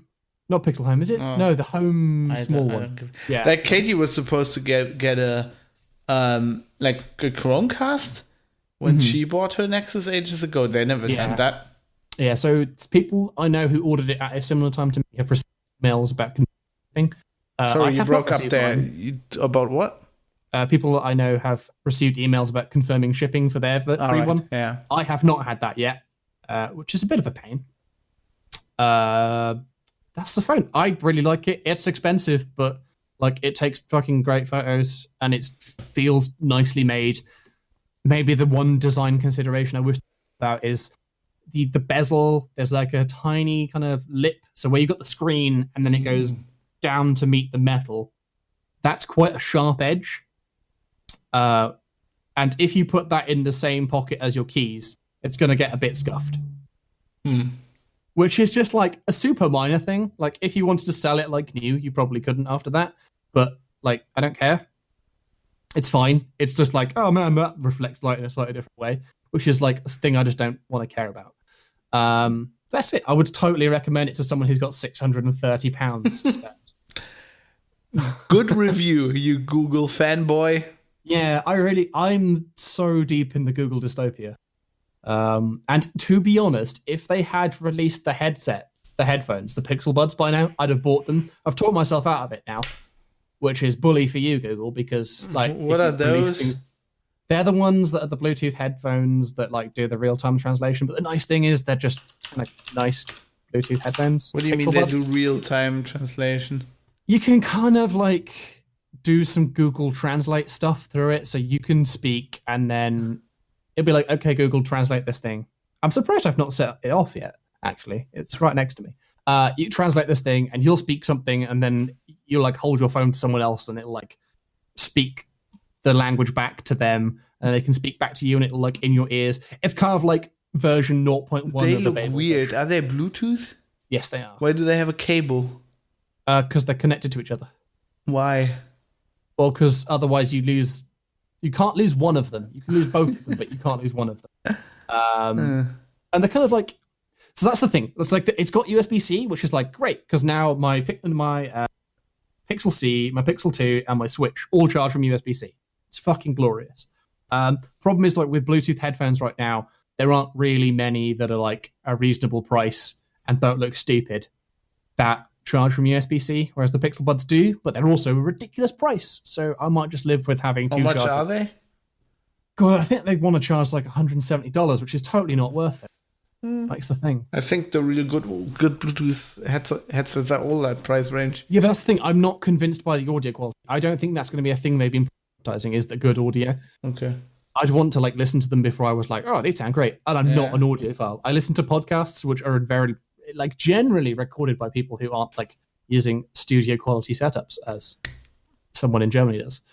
I was gonna say, talk for yourself, like, man. If you were like listening to your voice, you'd be like, okay, I can notice it. A lot of podcasts, you won't notice it. But sometimes I don't switch on the compressor and then some shit. Yeah. Also, it's all Behringer gear. If like the audio files go, oh, that sounds horrible. I do have a $300 microphone though. Yeah. Yeah, good review. Like it. Cool. Yes. So then, War of the Chosen. Indeed. XCOM 2, I Choose You, Pikachu. You played this? I have played some of it. I've got it. I've played enough to like find the Chosen, fight them again, get my butt kicked, and not lose the campaign, but be in a situation where I know I can't win the campaign. Okay, what difficulty are you playing on? I play on the easiest difficulty. Me I'm too. really bad. Huh. I discovered there's a setting that you can set to double the amount of time you get for the Avatar project. Ah, damn! I forgot that. Yes, I want to do that for the campaign, but I forgot. Where is that setting? So I think it's when you start the game. I think it's in like advanced or something. I should have done that. Game, but I don't need it. My Avatar project right now, I'm like deep into the campaign. It's on 1 pip. Oh, nice. That's much better than I was on like all bar 1. So that's fucked. But I've been watching a lot of it. So Perian Flax has been putting up videos and streams of him playing it, and then Lewis and Ben from the Yogscast have also been playing that as well. And I've sort of been living vicariously through them because they are better at it than I am. Yeah, I'm playing on easy as well. So, but I'm getting along actually quite well. Like at first I had this thing. Tom Francis, we talk about him a lot from Crate and Crowbar. He was talking on the show about playing it, and he said it was like, so he's got like he finds it annoying generally in XCOM, especially XCOM 2. How you have the world, like the geoscape, the world map, and you always get interrupted. So you fly around with your ship and you scan stuff. Yeah. But then you get interrupted, and that happens all the time. Yeah. And I once he said that, I suddenly noticed that that's the thing I don't like about XCOM. I find it a bit annoying. It's not the getting interrupted. It's that like once I come back out of the mission, I've kind of forgotten what I was planning to do. That's exactly what it was for me as well. If there were some sort of like build queue, it was just like, I would like to do this, then I would like to do this. So the game remembers for me what I was trying to do. And so then when I come back out of it, I'm not just like, oh God, what was I doing? What was I researching? You know how I fixed this? What you take notes by chance? Yes, I took my bullet journal, and I just like when it interrupts me, I write down what I wanted to do, and then usually it goes like I come back, and then I want to do something else because something's changed, and then I write it on. So it tends to be its own build queue. Yeah, like in my bullet journal. That's also kind of like another weird thing, because maybe that wouldn't solve the entire problem for me, because sometimes coming out of a mission, it's going to affect what you wanted to do. So not only is it going to be like, okay, now I've forgotten what I was doing. If I remember what I was doing, I'll be like, actually now, no, I've got a different plan. I need these guns. I need to be researching this instead. I need to be building something else instead. And I feel like my plan changes and I never get like enough time to solidify what I'm doing versus kind of just like constantly hopping between stuff. Well, that's another thing. You just gotta persist to the, like, for me, the problem is my first two campaigns, I didn't know, like with XCOM, right? Not with XCOM, with the Chosen. I'm only in one campaign right now, and I'm actually not that far. We'll get to that, why that is, even though I've played a lot. But I, like, my first two XCOM 2 campaigns, I had the same problem with XCOM, the first game. I didn't really know what was important. But now I kind of know. I mean, there's new stuff in there now from all the expansions and whatever, and involved the Chosen. But I kind of know what's important now, so I kind of know what to prioritize. Yes. So that helps me a lot. Actually, what I found, I've just gotten over that geoscape thing by learning not to worry about it. Right. By just writing down stuff I really need to do. And then generally just not getting stressed by it. I've had this pattern. It's kind of like you said, when Tom said that this annoyed him, you found out that it annoyed you too. And I've had the same thing. I had a lot of this stuff with Crate and Crowbar in general, where they talk about games that I've been playing, and they talk about stuff that doesn't work for them, and then I realize it doesn't work for me too. And that helps me. It doesn't annoy me more. It helps me in some cases like this, where I really, really like the game. It helps me just not focusing on that. Like, I just need to remember for a while that I don't want this to annoy me. And then it actually goes away. So now it's actually not annoying me anymore. That's nice. And one reason I thought with the Chosen, I mean, there's so much to do in XCOM 2 anyway. Yes. And then the expansion packs and now this. And there's just, at first I felt overwhelmed. Yeah. But now I actually like the pace. You just get used to the fact that the pace is a lot stronger because you're doing a lot more missions. And like the research is slower. But that doesn't really matter. It's actually, maybe it's the difficulty I'm playing at, but like Tom, and I think some reviewers said that it makes the game harder because you need to do more. And, they have, obviously, like, you need to deal with the Chosen. I need to deal with like those aliens from the Alien Hunters pack, all that stuff. But it's kind of like, for me, if you manage to do that quite well, and it's probably because I'm playing on easy, not only is it harder to do, but you also get more chances to like decrease the avatar project counter. So this is why I'm at 1 pip. I've been really deep into the campaign, and I'm on 1 pip. I've never had that before. Yeah. So I've actually, so far, I've killed one of the Chosen. I killed the assassin, which is like a really like powerful, like long drawn out boss battle. So it's basically, so spoilers, obviously. It's like you assault like the HQ, and it's in the normal map. And then it's quite a big map, actually, with lots of enemies. And then at the end, there's like a gate, dimensional gate, and you go through with your squad. And then you're like in this boss battle area.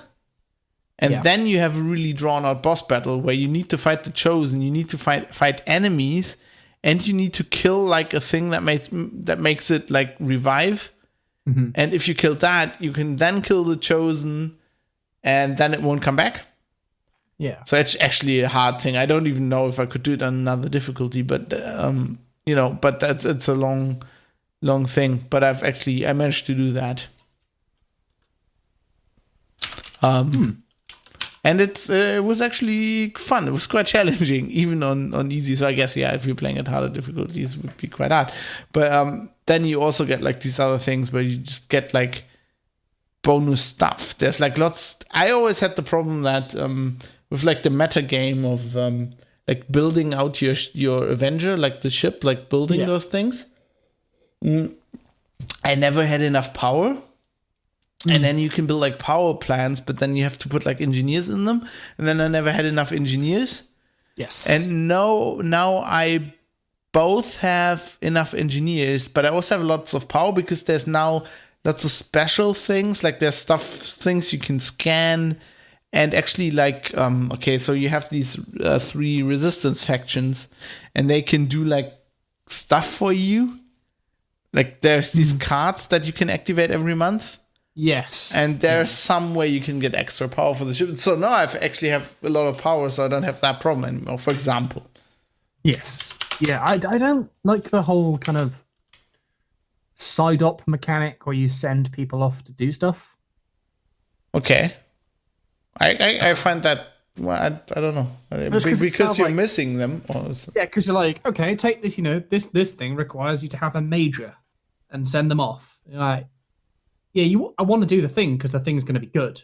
But also it means that I won't have the person to do the battles, the thing that I enjoy. In that, like, yeah, the kind of the higher level people miss less. So they're better and they have more abilities, so they're more fun to play with. And you have to send them away. Just seems shit.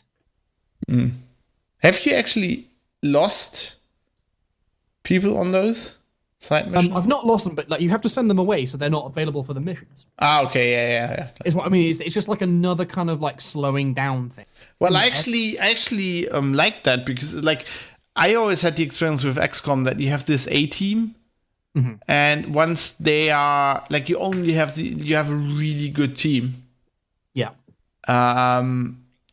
But once they get injured or something, or even they die, you're fucked because you don't have like all your other soldiers are rookies. Yeah. And I find now with this campaign, it cycles so many other out that I actually now have basically 3 A teams. Also, they get like on these side missions, they get XP, so they level up. Yeah. I think it's just because I'm like bad enough that I get people injured frequently, so I'm already having to deal with not having them people for injury. And then I'm gonna like, oh god, I gotta send these people away to like also do the other thing, and it just feels like everything's kind of competing for my time. Well, yeah, that is definitely a thing. Which I think is like a game mechanic, and I just don't like it. It's not like necessarily a flaw. It's just like no, I really at first it annoyed me a little bit, but now I really like it because I role played it. Like, I actually think the campaign as it is now, like, even if you switch down the difficulty, it's not as challenging. It is conceptually challenging. I think it's what running the Resistance in that fantasy would be like. It's like lots of shit to do, but basically you only have one like flying base and you're trying to save the whole planet from the aliens who've completely invaded it for 20 years and own everything. So actually that stress, I kind of channeled it into like lore. It actually, it feels real to me. Like I had some real challenging stuff. So I have like so I'm playing with the DLC packs. I probably should have switched them off. Oh, so you have the kings, the rulers, yeah. Yeah, they look fucking impossible. So I had, they're actually not that impossible on their own if you know how to deal with them. So one trick is actually, I learned that once again from the Crate and Crowbar, great podcast, listen to it. If you have like the poison rounds, they move like one of your one of your soldiers performs an action, then they can perform an action. So they don't move every turn, they move every action. If you poison them, they take health damage every time they do something. So they take a lot of health damage. So that kind of works. And also, I kind of managed, like, I killed one now. I killed, like, the snake thing. Oh, the berserker, I killed the berserker as well. So I killed 2, I guess. But, like, I had, like, one mission was really, really bad. So I had one of those... so, like, you know how you need to destroy, like, these alien facilities to decrease the avatar project counter. Yeah, the black sites. Yeah. Yeah, and they're not like, it wasn't the first black site, but like it was like the second or third of those missions. And by that time, you know how they work, but they're not easy, right? Mm-hmm. Especially if you haven't researched the full squad size stuff yet. And I think I had one squad size upgrade, but yeah, I took my A team. I think somebody was injured, but I took my A team, and because I knew they were hard. And then I had like an alien ruler, the fucking snake thing, and the chosen assassin. Ouch. Plus, like, you know, on that mission, there's like, you know, it was quite early on, so like the mechs were still like really hard to deal with. Yep. Basically, you know, because the armor is really hard to penetrate, and I do kind of have to take them out as soon as they turn up. That's the best case scenario, because if they use that fucking grenade launcher, like, I know like you should spread out your soldiers, but sometimes it's just not feasible. And I'm really bad at that, I guess. So I just try to kill them in the first time. I won that mission. I think I had one soldier die. I think the rookie died. Mm-hmm. I made like a remembrance poster. I really liked her because she's called Ana Lucia, and I love Ana Lucia. She's like from Lost, you know. It's played by that actress who's is that Lost? Is she in Lost? I hope so. Is that her? Yeah. It's like the actress who's also in Fast and Furious. You know? Yes. What's her name? Mikel Rodriguez. Oh my god. Yeah, I really, really like her. And so I had like this soldier who, like, I think she was like Mexican or something. So she was called Ana Lucia, and she had like the same hair. So I really liked her, and she died like on the first mission. So that was bad. But I made like this. She didn't have. She was called Ana Lucia Ramirez. So I'm just looking at the poster. She had she had a mohawk. I really liked her, and she died. Anyway, that was a hard mission. Have you used the friendship bonds much yet? Well, yes, I've have some bonded soldiers, and I used like the transfer AP stuff a few times. Like you can, like one of them can transfer their leftover APs to the other guy. Yes. And I've done that, which sometimes can like save your life. Yes. I think I used that on the boss battle with like the chosen assassin. There are some ridiculous ones later on. Yeah, I haven't come to those yet. Like double fire or like combined fire, where like you do a thing and you like do combined fire with a person and their bond mate also fires on the target. So what you can do is do 3 shots with one person, 1 shot with the other person, I think, and then combined fire. So you get 6 shots. Like they both effectively get 5 shots. So they get like an extra shot like on simultaneously. It's just like really, really good. And if you've got people like correctly positioned, it can be absolutely brutal, it would seem, which is cool. Dave, PSA, you need to stop me from Googling actresses. Because I Google their name and then I click on the image tab. Oh, because you're a creepy old man. Yeah, I was creepy like that when I was young. Don't be all ageist. God. Anyway, I'm closing this tab now. Yeah, you've been making posters, and yeah, I love. So my favorite feature of this is like the meme posters. Yes. So there's just some amazing stuff. Like one of my favorites is like one of my first soldiers was like a Dutch lady. She turned into what's the heavy weapons guys? I always forget. Gunner. Sorry, what? Gunner? Like they're called support. No, support. Not berserkers. Heavy. No. XCOM. Soldier. Heavy. Podcasting. Google. Soldier classes. XCOM. Wiki. Heavy class. Yeah. They're called heavies. They're called heavies. You're right. And I'm wrong. Whew. had me doubting my own life there. But this what? is like XCOM 1. What they called an XCOM 2. I'm pretty sure that's still called heavy. Soldier classes XCOM 2. No, they're called Grenadier, see? Oh, that's stupid. If they don't use grenades. Yeah. Anyway, so she became a Grenadier. She's Dutch. She's called Anna de Groot. Oh, And nice. I gave her the nickname I Am Groot. So she's Anna I Am Groot de Groot. She's amazing. And some of like the stuff they come up with, like the text, it auto-generates stuff. Yes. And some of it's really good. I mean, I had this like, so I have like 2 soldiers to bonded. Like there's this all the slang terms went out of my head. What's the skirmisher? Like you get Mox, is his name. Yes.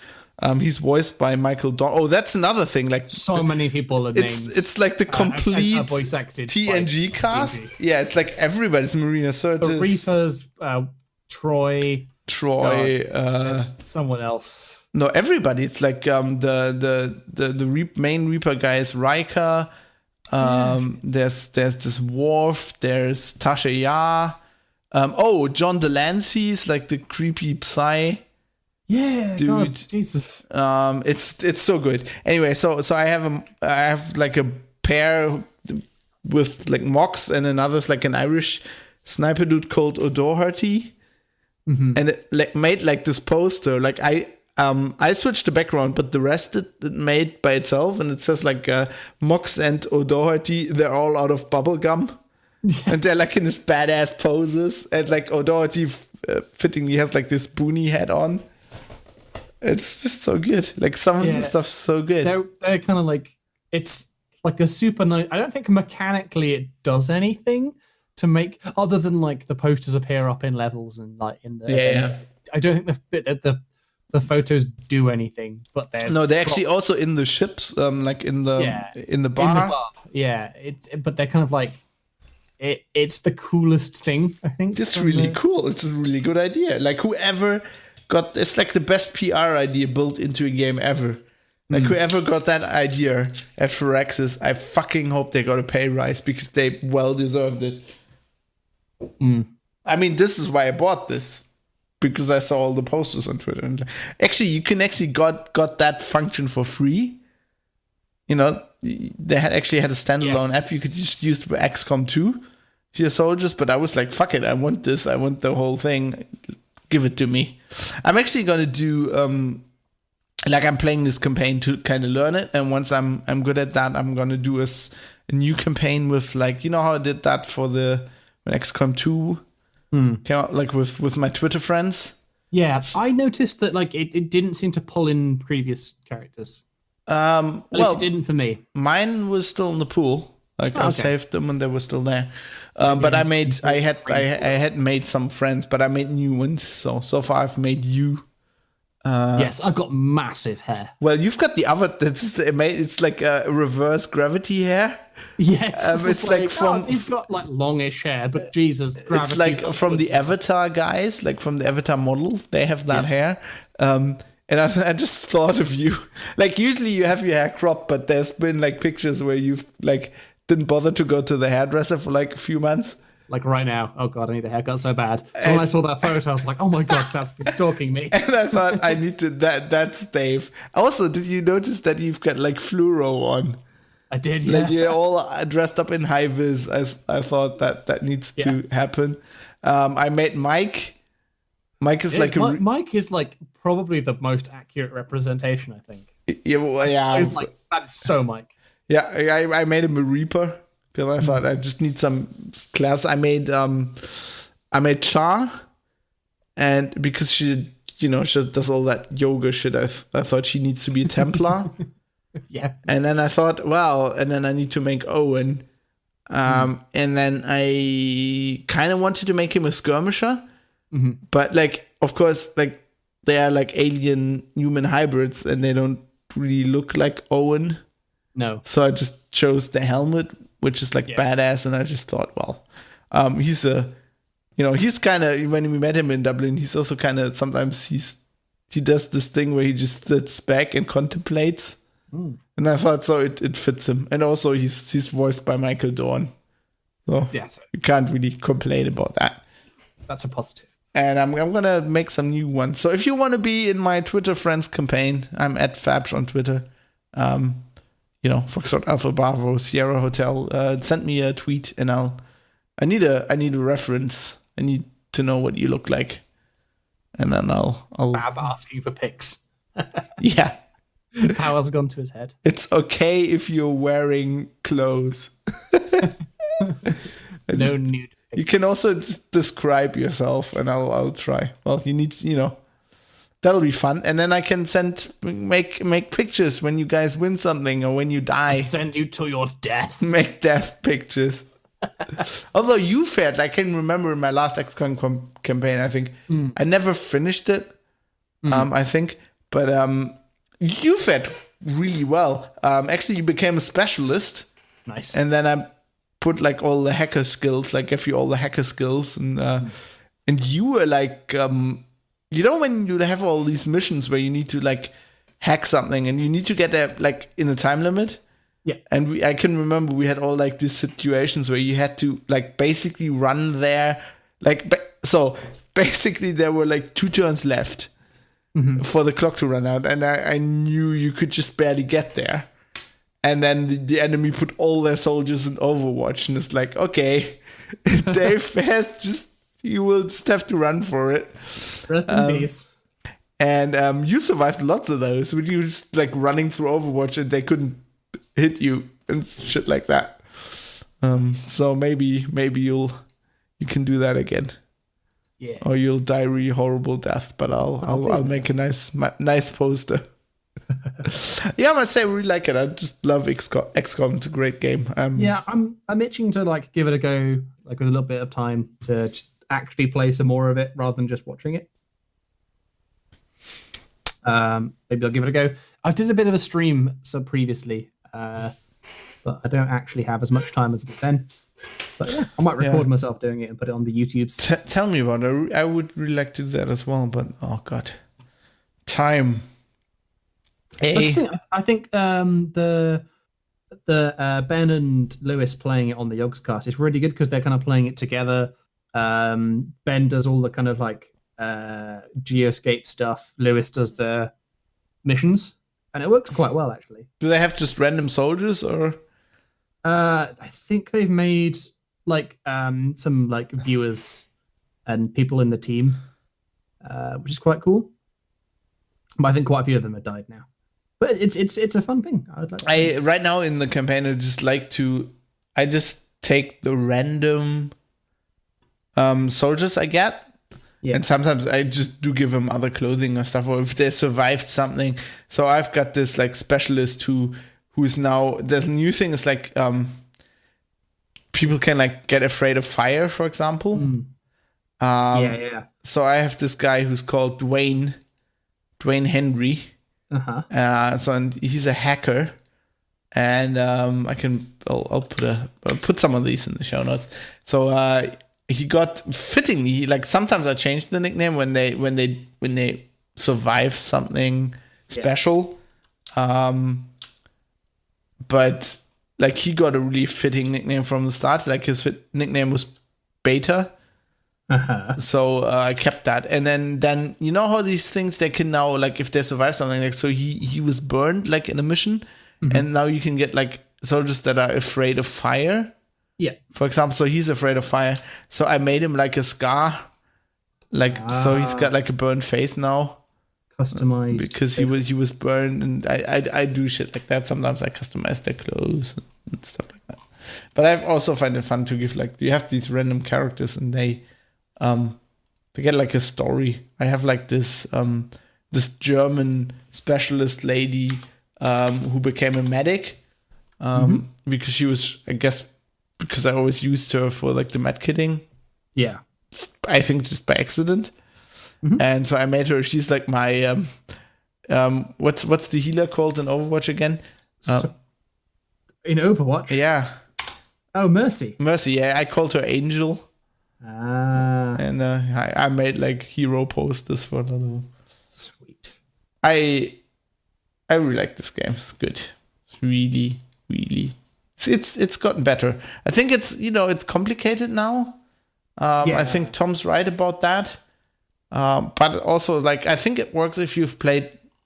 I think you definitely have to have played XCOM before, like XCOM 2 before. Yeah, I feel getting thrown into War of the Chosen would just be too much information. Yeah, I think you need 2 or 3 XCOM 2 campaigns under your head, and then that's, it's like you need to have the other stuff at least somewhat figured out. Yes, have a handle on how to actually attempt to win the game, and then try to work out finally like how to survive War of the Chosen. Actually, I think the thing I've learned is like I used to rush with like the research for the story stuff, right? And you don't really have to do that. Like the thing you have to do is like you have to keep the doomsday clock down. Mm-hmm. And then you have to realize, actually, this is something I learned from Tom, is I didn't know that either. That like he said he just learned that the difficulty increases by month. Okay. So it's like the enemies get harder like every month. Okay. So if you know that, you just need to know that you need to keep step with like your armor and your weapons. Yeah. And then which is kind of what I was doing in my last playthrough, in that I was like, okay, like I need to keep my armor and guns up, and then I just let everything lapse. Like all the kind of plot research stuff I just didn't do for ages. I think that's actually kind of good. I think that's kind of... I think I left it too long. Basically, it was like, okay, cool, I can quite happily deal with all the enemies. But I don't... But I've lost the Avatar project now because I didn't research the Skulljack yet, and I've got power armor. Well, I think you need your armor and your guns need to be good, and you need to keep an eye on the doomsday clock. But so you have to do some story research, but you don't have to do too much. I think I lost my first campaign because I did too much story stuff because I just wanted to figure out the story. You know me, I'm a lore buff. It's just a good game. It is. I'll definitely play some more.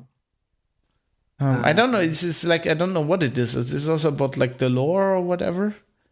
But it's a very fun story, isn't it? Yeah, it's post-apocalypse, but it's still like it's like a movie, like those. It generates those things you have in movies. I think that's also the thing. It's like the character thing.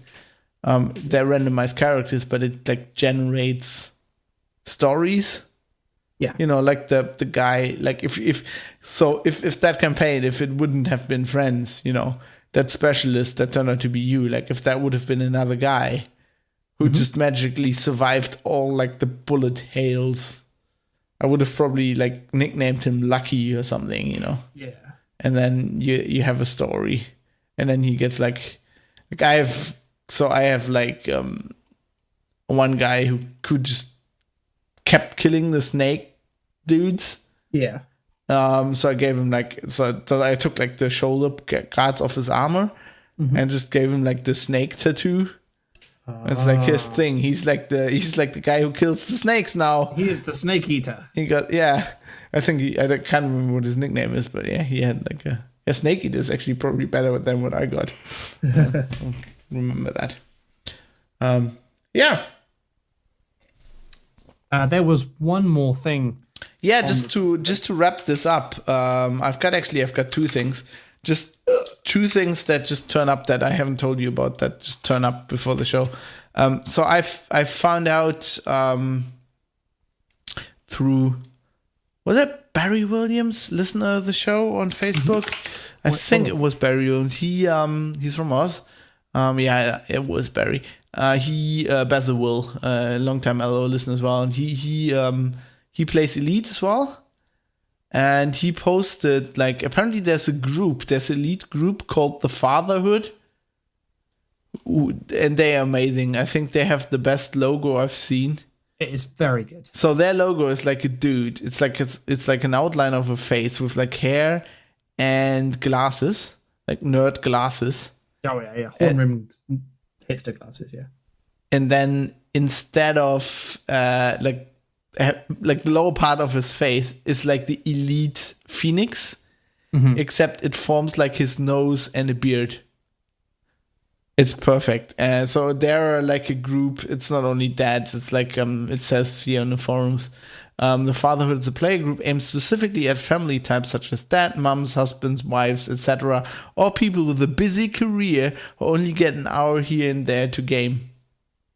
It's great. It's a great idea. Yeah, seems really good. They're basically So if that's you and you play Elite, you should. I really like that. And I have one more thing. Oh, wow. Through a mix-up of sorts, I now have an Elite Commander Deluxe Edition key. Oh, wow. So that is Elite, the base game, Horizons, plus some free skins. Sweet. And since Dave already has Elite... Yeah, and Horizons. So this is a Steam key. You can activate and get all that. And I don't have a use for that. I thought I'll give it away.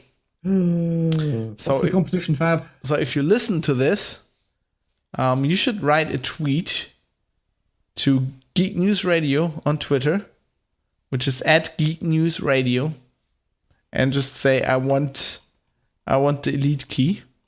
And if you're the first, I will give it to you. Sweet. That's the only thing I could come up with. It's a legit competition. Yeah, I mean this will go online, and if you listen to the show early, we wanna reward you. So I thought I'll give that to the listeners. Why not? What else am I gonna do with it? I'm not gonna sell Hoard it. Get a second account. Well, the thing is, so I have this key because I bought it on the Humble Store because I wanted a second account, but it's a Steam key. And there's no way to do that. So I was stupid. So I'll have to buy like a key on the Frontier Store, and then they can give you a second account on the same Frontier account. I see. So I want to give this to somebody who doesn't have an Elite account yet. So yeah, because it's a great game. It's one of the best games ever. How many hours do I have in that now? Too many. I'm just going to look on Steam, which isn't like I've played this a long time before Steam, but okay, Fabshot Steam, 763 hours. Fuck no, and I'm over 1,000 by far, I think. I've also played 135 hours of XCOM 2. That is a shit ton of XCOM 2. Anyway, let's do the feedback, right? There has not been a tremendous amount of feedback. Not a tremendous amount of feedback, but we're gonna talk about it anyway. Because we actually released the show 49. I released that 10 minutes before we started recording this one. Exactly, but there was some feedback. Through the magic of Discord. Through the magic of Discord. Nicholas MM posted a great meme. It is a child sitting next to a poster of some ladies eating ice cream, and he's also eating ice cream. I'll put it in the show notes. With a caption, how it feels to listen to podcasts. Is it me, or is he wearing Sabaton pants? He's wearing Sabaton pants. It's so on brand. Okay, if you are good with the GIMP or the Photoshops, what we need is we actually need Dave and mine and I guess, I don't know, Char's or Mike's face on those three ladies. Yes. Because of the Sabaton pants. And then maybe like the GNR logo or the ice cream. What the hell's creme helado? Creme helado. Which country is that from? Let's Google that. Creme helado. Sounds Italian? Creme helado. Macadamia caramelizada. Spanish. Where it's from? Spanish. Well, the domain's .com.co, so I guess Colombia? Maybe. Looks Spanish. Do they have which country is your fucking ice cream from? Menu. Contacto. Ice cream, you bastards. Formulario. Contacto. Bogotá. Where's Bogota? Colombia. Bogota, Colombia. Creme helado. If we have any listeners in Colombia, I apologize. Please send me Coke. I mean the soft drink, of course. Of course, yes. And some ice cream. Yes, definitely. There was some feedback from Super User who sends us a video and says, all I have to say, and you open it up and it's that guy saying congratulations like a lot. Oh, I haven't watched. Oh, it's the what's his face again? Oh, you can like pay him to what's his name again? You know that guy? Yeah, he says congratulations to you. Yeah, but like that guy, you could like give him money to make a video. What was his name? Why is he congratulating? Oh, Tyrone, right? Tyrone was his name. And it's episode 50. Oh, so because it's episode 50. Congratulations on that. And there's a little bit of question. What are our plans for episode 100? We want a live show, and Nicholas MM says that. Live show and a meetup. For episode 100. They want a meetup and a live show? Okay. Episode 100. Luckily, it's 2 years from now. 2 years. We'll think about it. Yeah, I really like live shows. It was good. Episode 300 of Linux Outlaws was great. Oh, that was fun. That was like we had comfy chairs. Like 4 hours on a train. It's Big Tyrone, by the way. BigTyrone.com. You should get him to record the intro. Design the lifestyle you deserve. So good. The meme is apparently Big Man Tyrone. Oh, no, that's another meme. Oh, God. So many memes. Something happened to him. Oh, no. He hasn't recorded videos in ages. Oh. And maybe somebody said, "Rip." The memes have dried up. Rip. Does he just disappeared from the internet? Oh. Last video is from 3 years ago. No, this one's from 5 months ago. What? No, that's not ordering it correctly. 2 days ago. No, he's phew. It's just the wonders of non-linear timeline. He recorded a video called Charles Manson Get Well Soon. Fucking hell. Jesus Christ. Also, Tyrone and Pepe the Frog wish you a Merry Cackmas. Oh no. Oh fuck. Tyrone launches Kakistan tea with Pepe the Frog. Oh, he's fucked it. Top 10 anime comebacks. Never go full right. Make teabagging great again. Oh no. Boston Meme War declared. He's wearing like a... Is that a real He's wearing like a uniform. Wow, that's amazing. He's wearing like a Kakistan uniform. He's in front of Kakistan flags. God, I'll put this in the show notes. Oh, do we have to? He's declaring a meme war. Oh. He's still around. We can get him to record the intro. I don't want him to record the intro anymore. What do you have against Kakistan? It's just the alt-right thing. What's your problem with the supreme nation of Kakistan, Dave? People calling it the supreme nation, its followers. Yeah, people are also calling Taylor Swift country music. They're not calling her current stuff country music, no. They're calling it a bit shit. He's got lots of uniforms. Wow, this guy must be making a lot of money because this guy has lots of uniforms. That's never a good sign. It's like, this guy has really lots of uniforms. They've got really strong branding. Yeah, that's actually never a good sign. He looks like that green uniform with the beret is amazing. It looks like when they had the current the putsch in where was that again? God, where's Mugabe from again? Yeah, Nigeria. Yeah, somebody's really very much.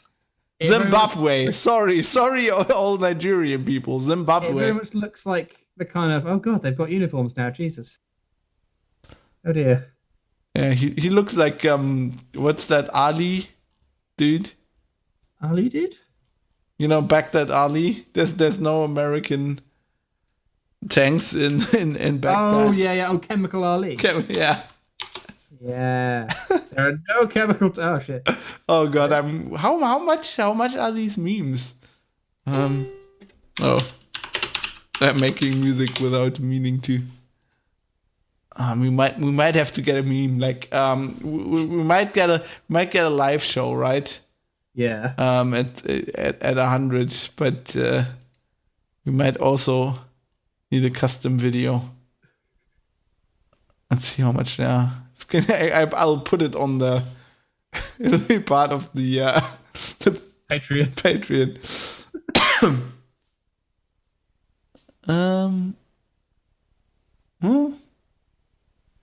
Okay, then he builds by words. Oh wow! And then, like, if you want quick delivery, it's gonna 6-hour delivery is $500. What? Professional suit and tie or Kakistan uniform, $40. Advertise the Kakistan. Jesus. No, the uniform costs extra. Elaborate stage directions. Kakistan, like, I veto this idea. Sing a song, $30. This is a terrible idea. No. No, we need a GNR uniform. You know, from these that police. Oh, we do need in Portugal or whatever. Was that Portugal? Oh God, I think so. Yeah. Okay, let's research that. GNR Force.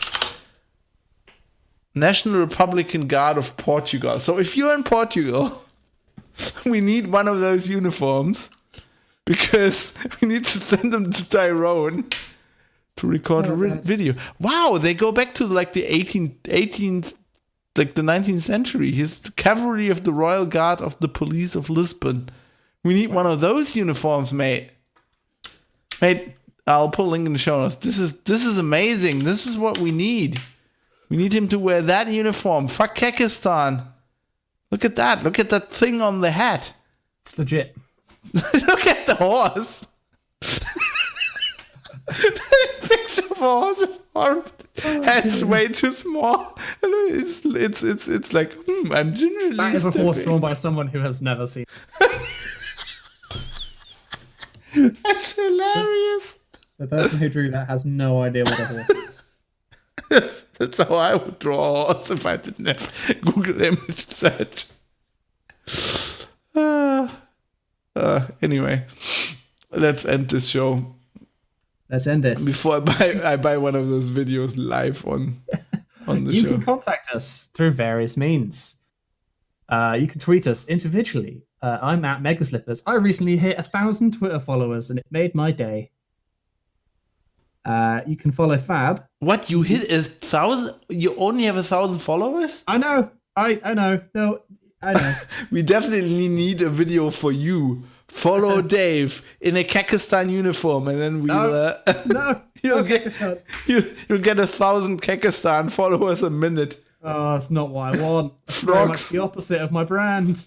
If you are if you honor the great nation of Kakistan and you want to follow fellow Kakistanis, follow Fabsh on Twitter, Foxtrot Alpha Bravo Sierra Hotel. Don't do that. Long live Kakistan. No. We also have the Geek News Radio Twitter account, which is at Geek News Radio. We have the Discord, where we chat about stuff. We chat about board games. We chat about painting Warhammer. We chat about airbrushes. It's good times. Good times. Come and have a chat. There's lots of people in the chat, even right now. And we also have YouTube, where we post the episodes as well. We do. I just did that 2 minutes before we started recording. Also, did you see we had an iTunes review? Oh, yes. You posted about that. Yeah, I just like, wow, what is our iTunes press? I didn't even know we were on iTunes, to be honest. Well, of course we're on iTunes. We wouldn't be a podcast if we weren't on iTunes. That's true. It's not a podcast if it's not on iTunes. Is that our only review? Well, it's. I assume it's the only review in like the UK. Okay. Because it's sort of geo kind of thing. Is that because we're continuously taking the piss? It is. It's from. I can't remember. I can't find the guy.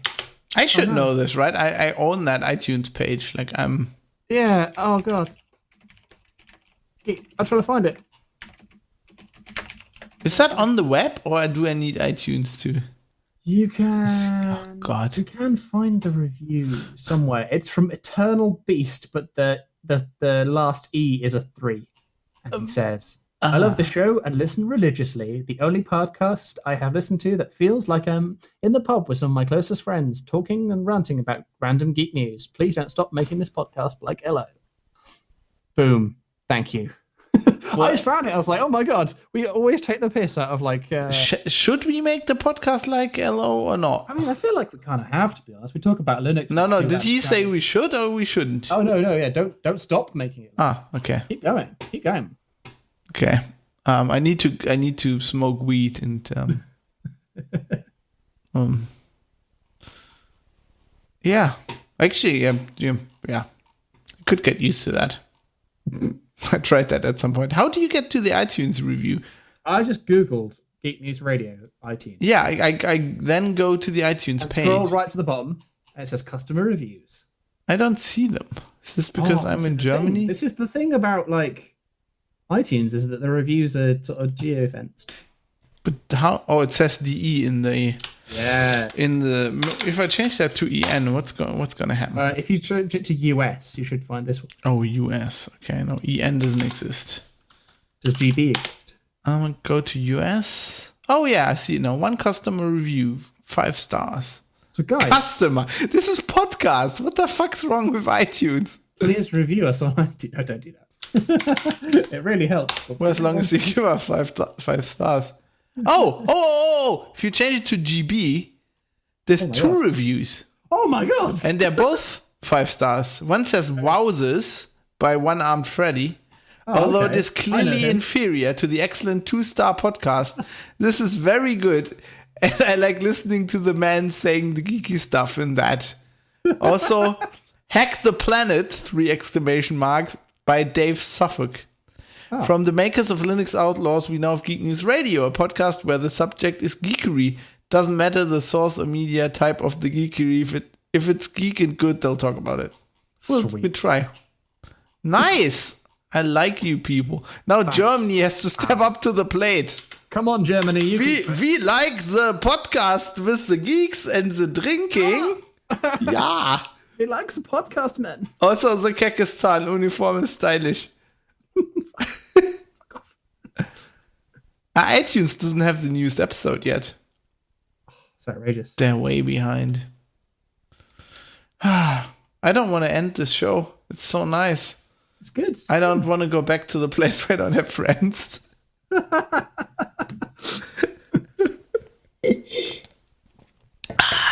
But the only thing I have is red wine, which is running out. Quite a nice place, to be honest. The only place you have is red wine. Yeah, this place is nice. Yeah, but being alone with some red wine is quite a nice evening. Well, I've got Katie. 2 missions. Yeah, but then you'd have to share the red wine, which is a problem. I should have offered her some, shouldn't I? I would have been polite. There's still some left. I might do that. She hasn't fallen asleep yet. Anyway, it's getting way too personal. We will see you again very soon, I think. Yes, normal service will be resumed. At some point. Yeah, because we have caught up with the average. We're on track. Well, we're not. Actually, we need to do 1 more extra show. Just to, otherwise we'll slip off the... It's like math. It's like math. I've got a spreadsheet. Really. I have a spreadsheet. You do. I've seen the spreadsheet. Yeah, so we'll figure that out. Hack the planet! What do you normally say? Oh, God. Something German. Yeah! Yeah! That was brilliant.